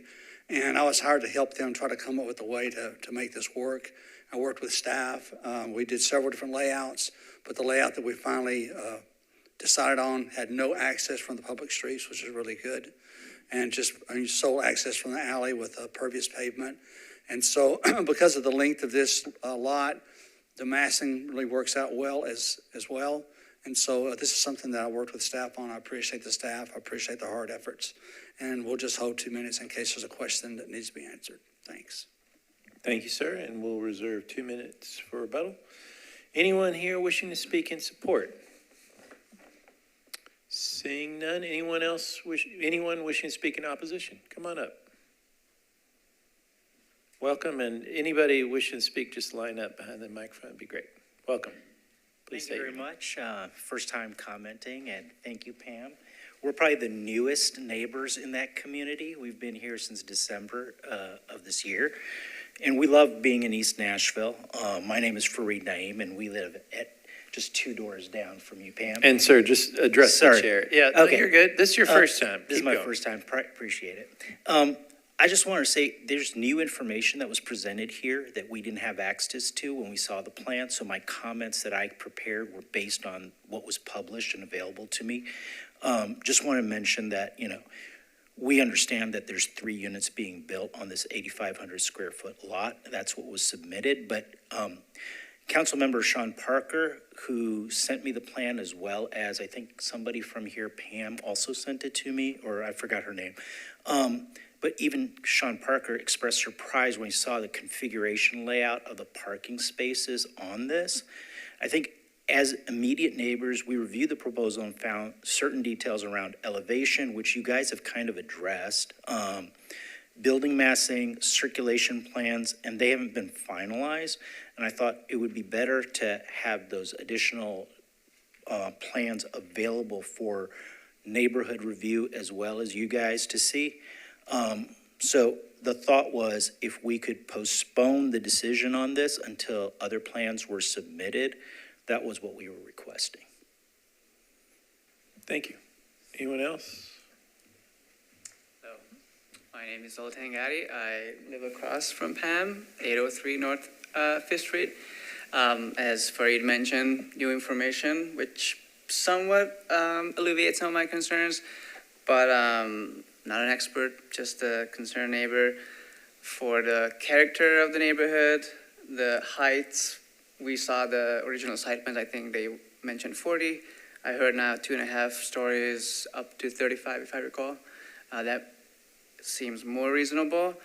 I am concerned with my wife for the traffic. We have a very narrow 2-way street.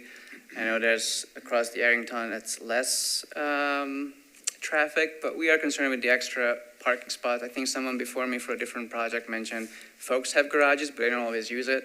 So they do park on the street, which would be added traffic and congestion. And yes, like Fareed mentioned, it'd be nice to at least postpone so we can review the new information that was proposed with regards to the application. And thank you for your time. Thank you. Anyone else wishing to speak in opposition? Seeing none, 2-minute rebuttal.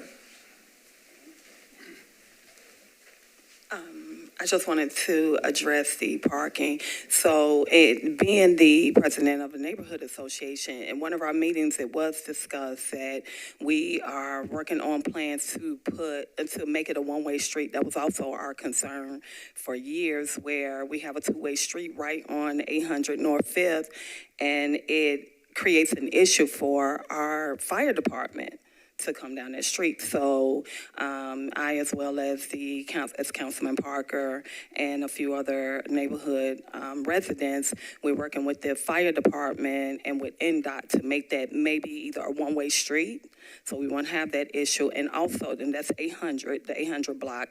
And on Arrington, we've also requested for years for it to be the speed bump, so we're working on getting those as well, which will help with the traffic. So I just wanted to make sure that I address those concerns. So I don't know, how the plans are circulated. I don't know, how the community actually sees this without going on the website. I assume that the current plan is there. But as mentioned, there were a lot of changes made on this plan. Originally, there were all 3-story buildings. It had access off of Arrington. There really wasn't room for parking within the site. And so the plan was revised to take any stress off of Arrington or off of the adjacent street. to create something that I think that staff even talked about maybe using as a little bit of a model for the future, because I think we're looking at more and more infill developments here in Nashville. And so I appreciate the time. I would hope that you would just recommend, based upon the staff's recommendation, it goes to council. If the council member wants to have a community meeting, we'll certainly be there. Whatever he asks us to do, he'll be doing that political part. But as far as the land use and viability of the project, I just hope that you would listen to the staff. Thank you. Thank you, sir. And the council member, I don't think he's here, so seeing no one else wishing to speak, I declare the public hearing closed. Commissioner Hanley, you want to go first? Yes, I'm glad to go first. A couple of things I don't have any context to what may have been presented to for those that came to speak in opposition about the previous site plan, but I did take an opportunity to drive by the property. Very familiar with the area, but took the opportunity to drive by the property. And I think one of the things that stood out to me, obviously, I think the incremental increase in density is something I'm inclined to support. A bit of a broken record there at this point. But I'd also noticed that some of the things that are called for in the plan, I think are extremely important, and specifically the sidewalk improvements and the alley access. It is not a great sidewalk for people who want to cross that intersection, and it's something that I think obviously could have some improvements done in other areas along the street. But the intersection is a critical point, and then obviously that alley access. A lot of new homes are being built. Again, the densification is happening.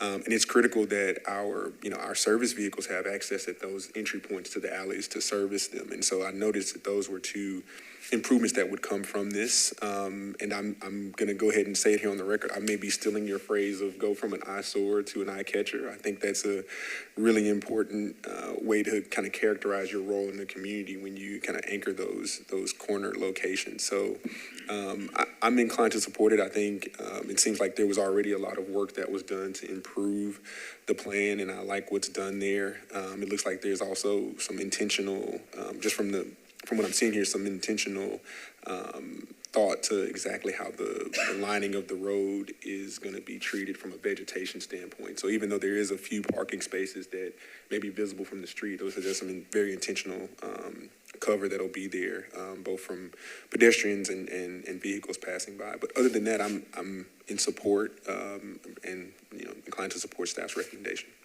Thank you, Commissioner. Any other discussion? We'll need a motion. Commissioner Henley.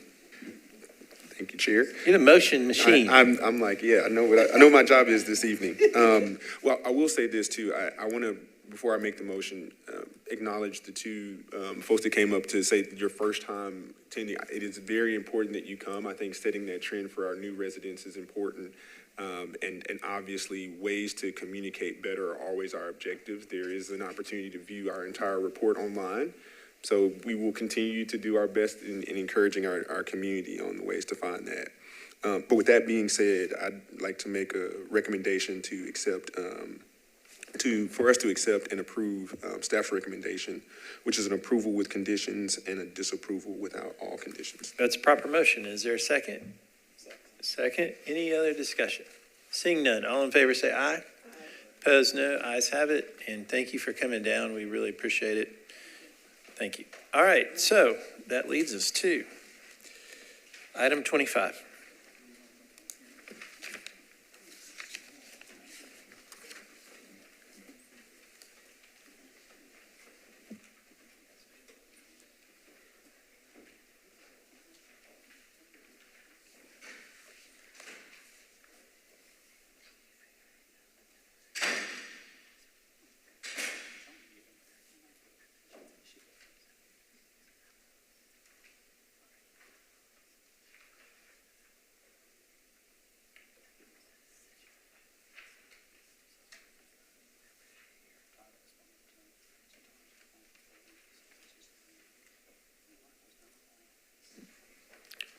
Good evening, Commissioners. I'm Laszlo Martone, and I'll be presenting item number 25.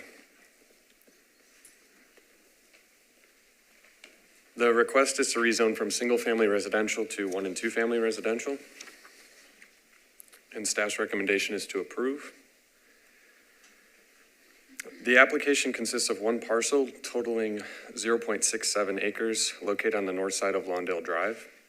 The property has been zoned single-family residential RS15 since 1998 and contains one home.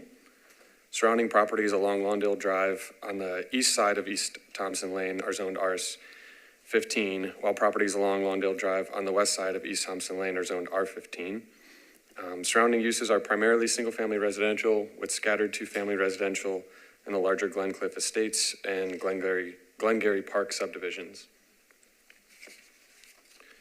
The property is located within the suburban neighborhood maintenance policy area. T3 NM areas are intended to maintain the general character of developed suburban residential neighborhoods.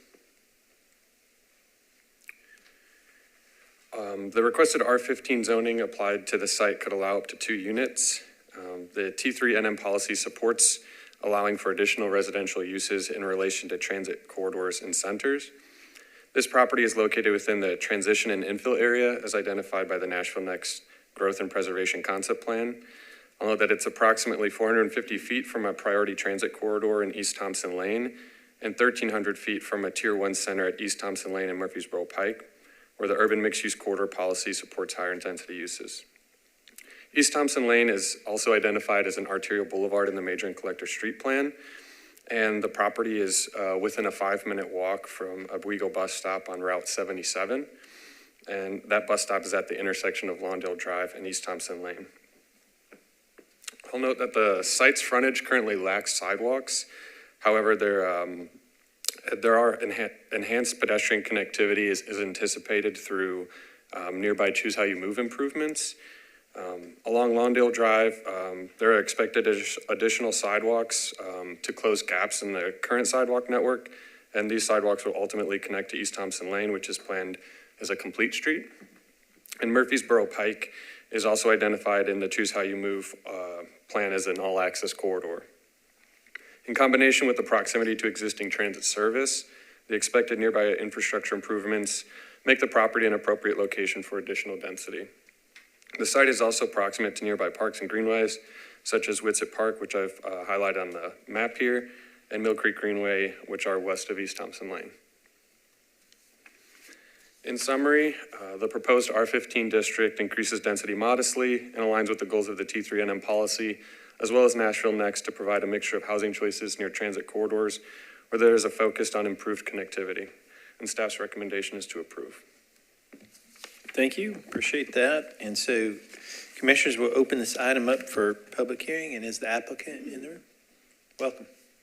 You have 10 minutes and can save 2 of the 10 minutes for rebuttal. Please state your name. I don't think I'm going to speak 10 minutes, but good evening, Commission and staff. Thank you for the review. My name is Victoria Rothberg, and I'm the applicant and the property owner of 335 Lawndale. Our intentions for rezoning this property is to build a small dwelling for my mother-in-law. She currently lives in Ohio. She takes care of her 100-year-old mother, who unfortunately had a hip injury a couple years ago. So she really takes care of her for everything. She's also had a challenging few years. She lost her brother and her son about 3 months ago, so my brother-in-law. It's my intention to build her a home that will allow us to take care of her as she ages, and as well as a place to provide her like a great end of her life after some trying years. 335 Lawndale is my forever home, so there are no ulterior motives here. You might ask, since it's a new construction, why was this not planned initially?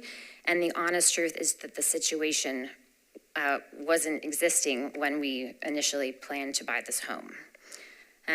So after my brother-in-law's passing, she shared with us her desire to move to Nashville. And so this is kind of what the idea that came about afterwards. Before we began the process, I did confirm with the council member Welch that she would be in support. I do know that the neighbors on either side of me are in support. I also know of neighbors around us that have sent supportive letters. And that's it. Thank you very much for your consideration. Thank you, and we'll reserve 2 minutes for rebuttal. Anyone wishing to speak in support? Seeing none. Anyone wishing to speak in opposition? Come on, welcome.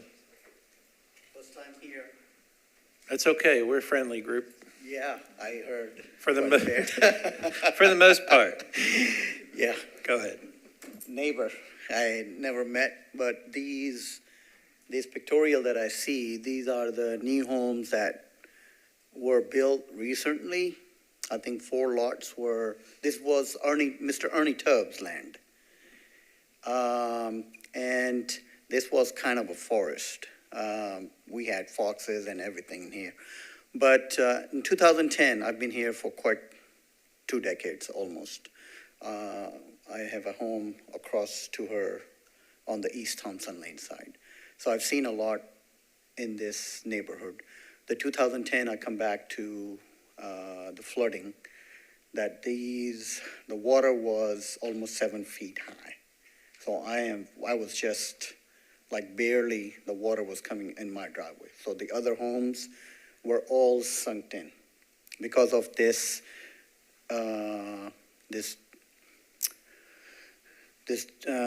ditch that meets the Mill Creek area, where Davidson County has taken probably about 33 or 35 homes they've bought and they've demolished because of flood zoning. There are still homes in that neighborhood. Coming back to this property, because what I have spoken to, I had an opportunity to talk to the developer, like how he was developing, because once they develop this land, the whole water will not sink in. With due time, now being these developed, it will gush more on the East Thompson Lane side. We've asked some neighbors who've been older residents in this neighborhood have told me that once city was deciding to dig in this ditch 10 feet wide and 5 feet more deeper. So therefore, the water will actually go through all the way to Mill Creek.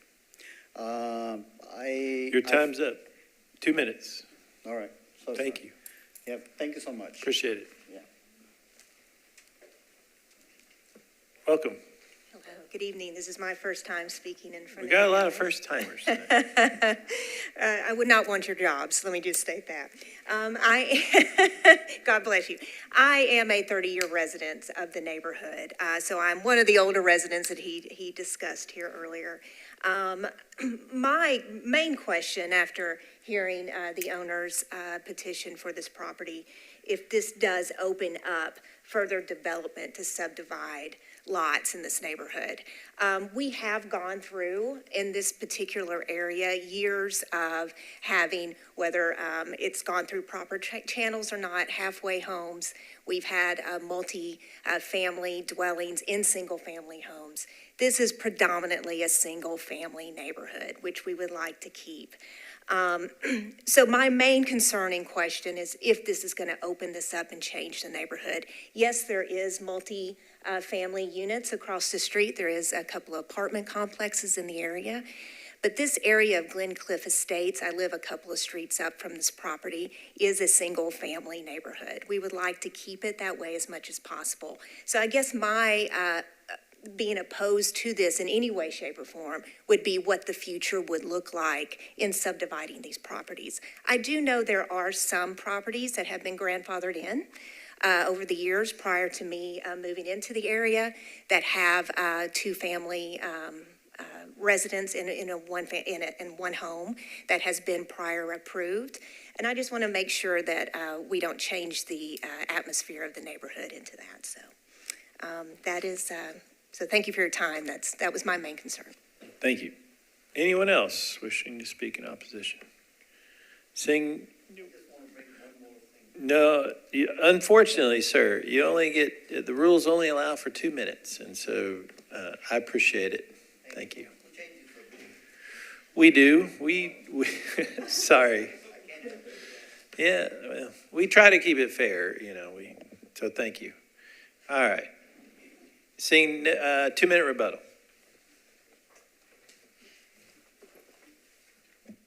Thank you very much. I just want to say one thing, which is that I'm not the developer of the properties. It's actually 5 lots that were developed, but I was there basically since day one, so I knew all about it. There was a whole new sewer system that was put in the back. I can't speak to the exact about it. I just lived through the pain of how long it took. So if there's concerns about water, that has been addressed. And I am absolutely not trying to change the neighborhood footprint at all. If that was the case, I'd be, this is my home and I'm just trying to add a small unit behind it. So that's all I want to say. Thank you. Thank you. And the council lady is not here to speak, so seeing no one else wishing to speak, I declare the public hearing closed. Commissioner Dundon, I think it's your turn to go first.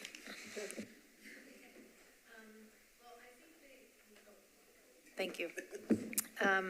The people speaking in opposition, first of all, I think, as the chair often says, thank you for coming down and speaking, especially first timers, because without people coming and telling us their voice of the neighborhood, we don't hear it. So thank you. Even though we still make hard decisions sometimes.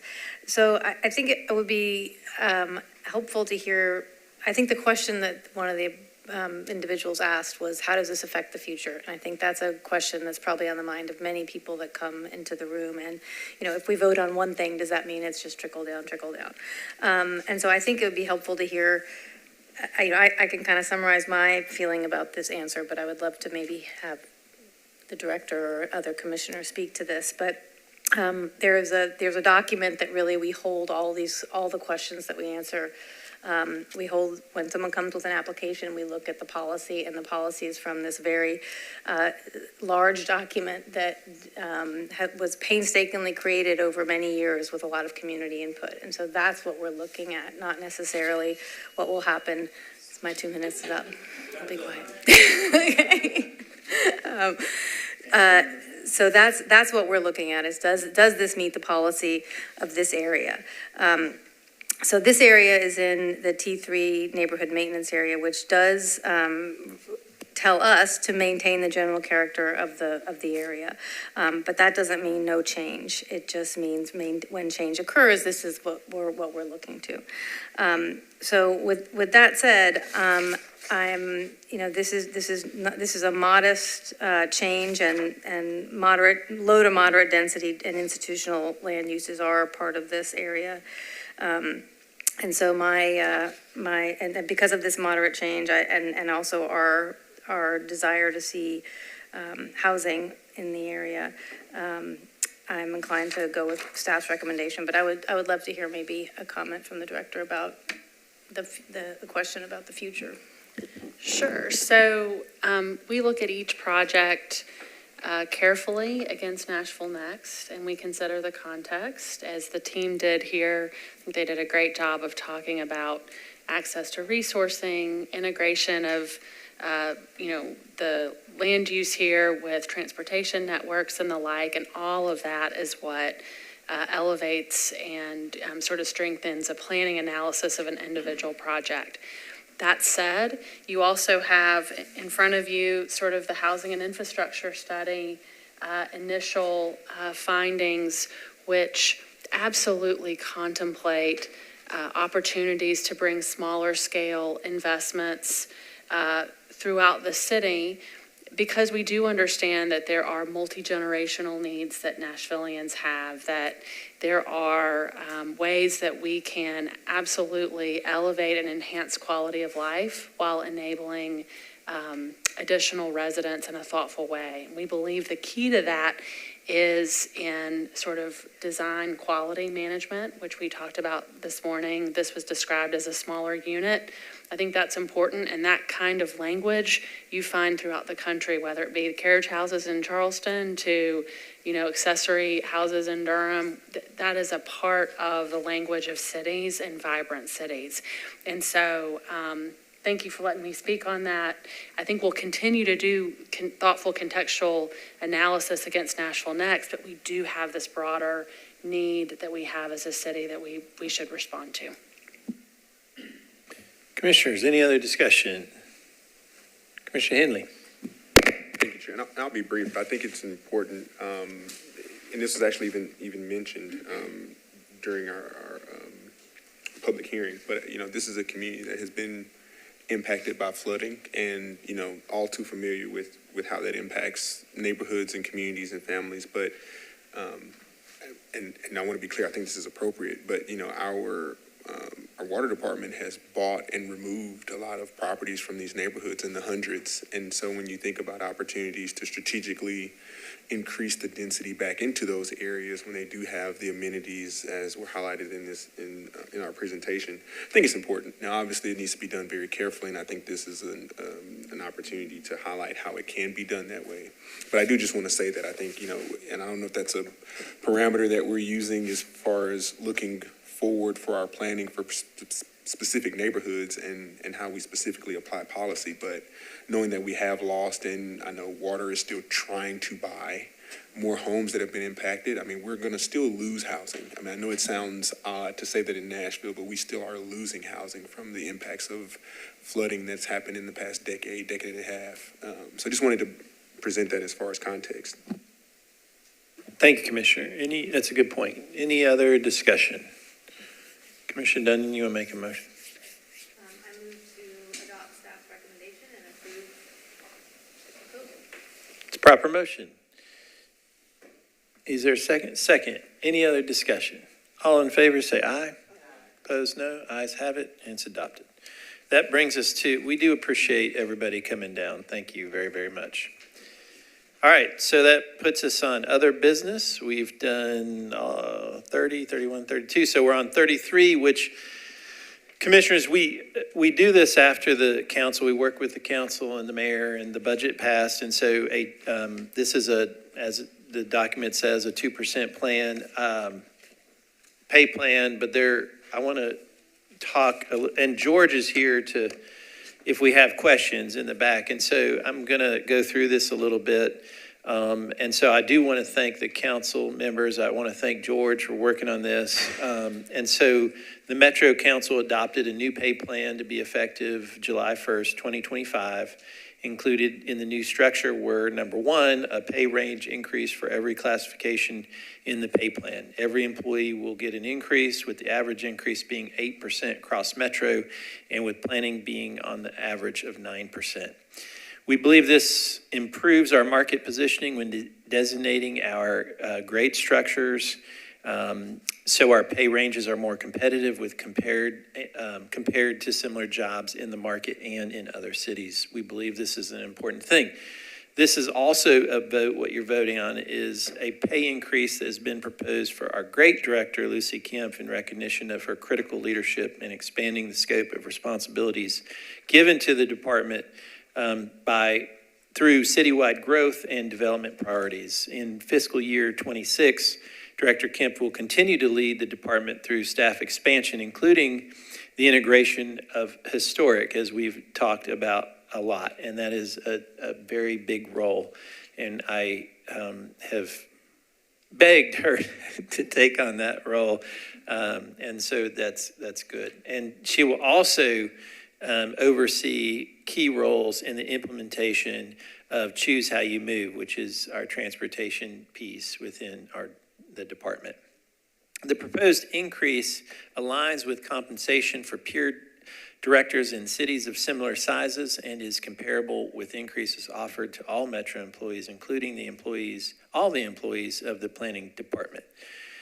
I've talked to George about this in great detail. I feel like this is a fair proposal. I think, too, that all the employees deserve a pay increase. And I remember when our pay wasn't competitive with other markets when I first came on the commission, and I don't even remember when that was. Stuart might be able to remind me, but I don't even remember. But it was almost 2 decades ago, I think. And it's an important thing to maintain competitiveness. And as you all know, staff turnover in your own jobs and your own roles is detrimental to an organization.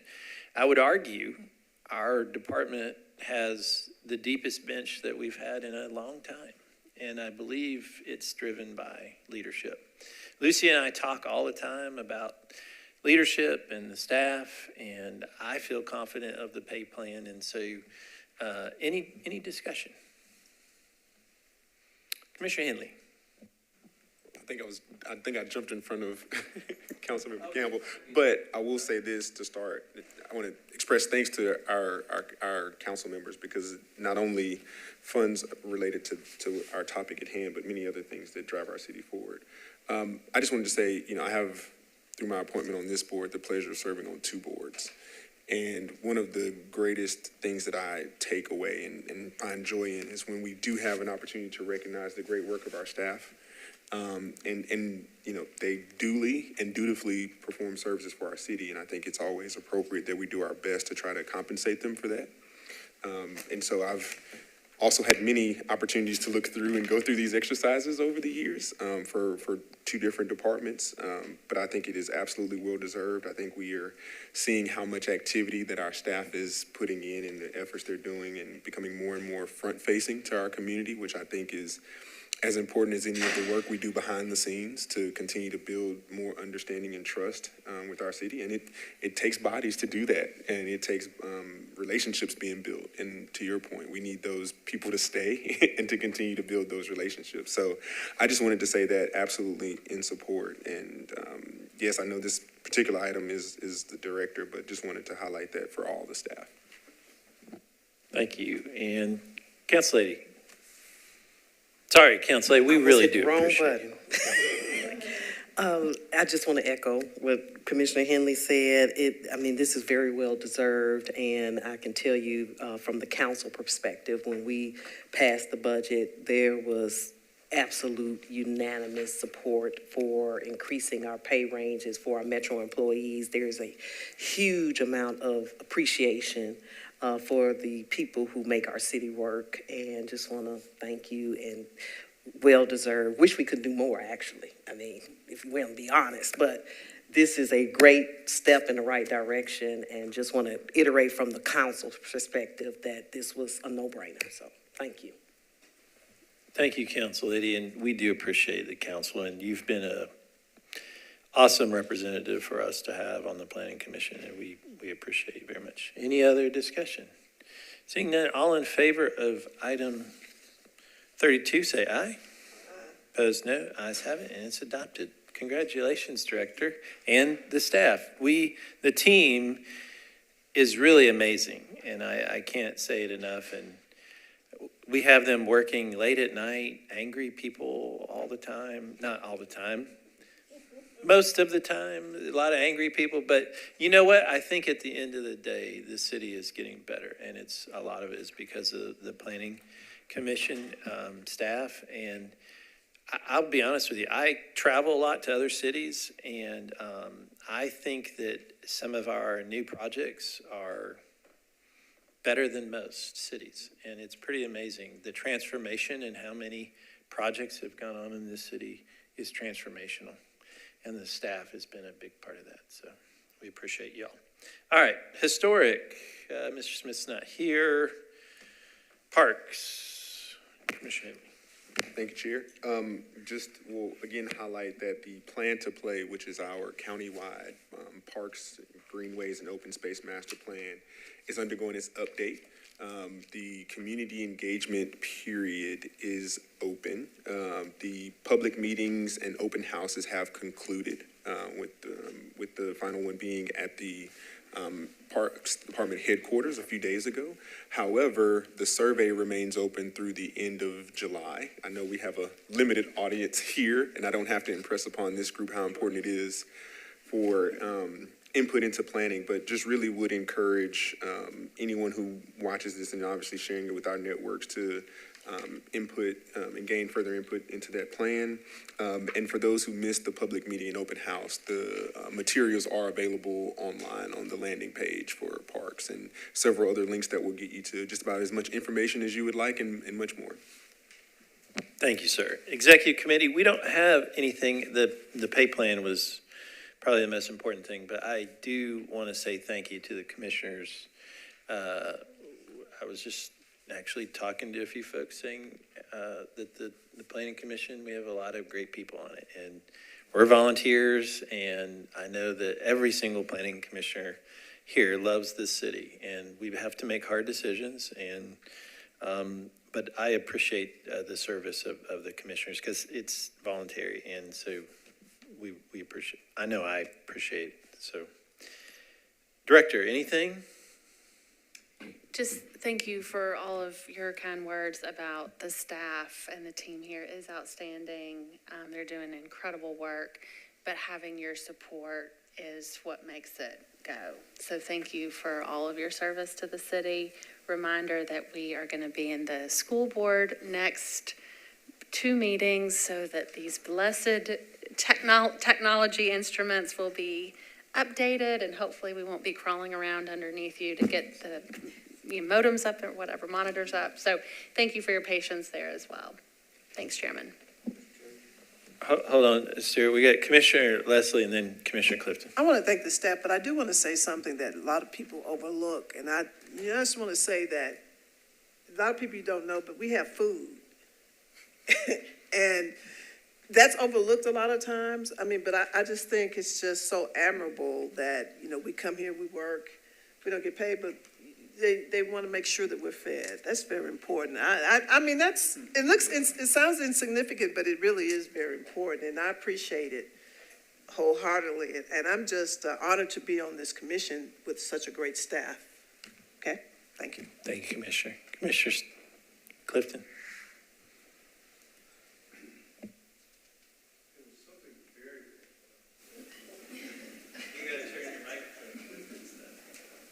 I've literally forgotten what I was going to say, but it was the best. It was the best thing I've ever said here. That's it. I'll write you a letter. Thank you, Commissioner. We appreciate it. Commissioner Clifton has been an integral part of the commission for a long time. All right, Council Lady, you finish this up. Thank you, Chair. Really briefly, as Director Kemp alluded to earlier, there will be a joint Planning and Zoning and Transportation and Infrastructure Committee meeting on July 8th at the Metro Council Chamber at 5 p.m. And we'll be getting a highlight of the latest recommendation from the Housing and Infrastructure Study at that meeting. So I want the public to know it is open to the public, and that will be on July 8th at 5 p.m. Thank you. And just last reminder, we only have 1 meeting in July. We do that on purpose, July 24th. Commissioner Clifton. This actually was something I wanted to mention about the next meeting. A significant number of the current commissioners have never been through the interesting meetings there at the Board of Education and may need to be reminded to check the trains. It is a distinct issue because half the time we get commissioners held up by going a route that has trains blocking it. So I did want to mention that's something you might think about ahead. We will email a reminder with some suggestions. Yeah, you can go through Berry Hill to get there. Yeah, that's a great reminder. Thank you, sir. All right, well, seeing no other business, is there a motion to adjourn? We're adjourned.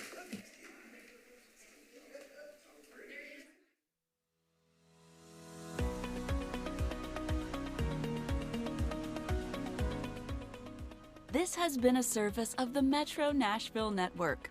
If you would like to see this presentation again, or for more information on this and other programs, visit nashville.gov.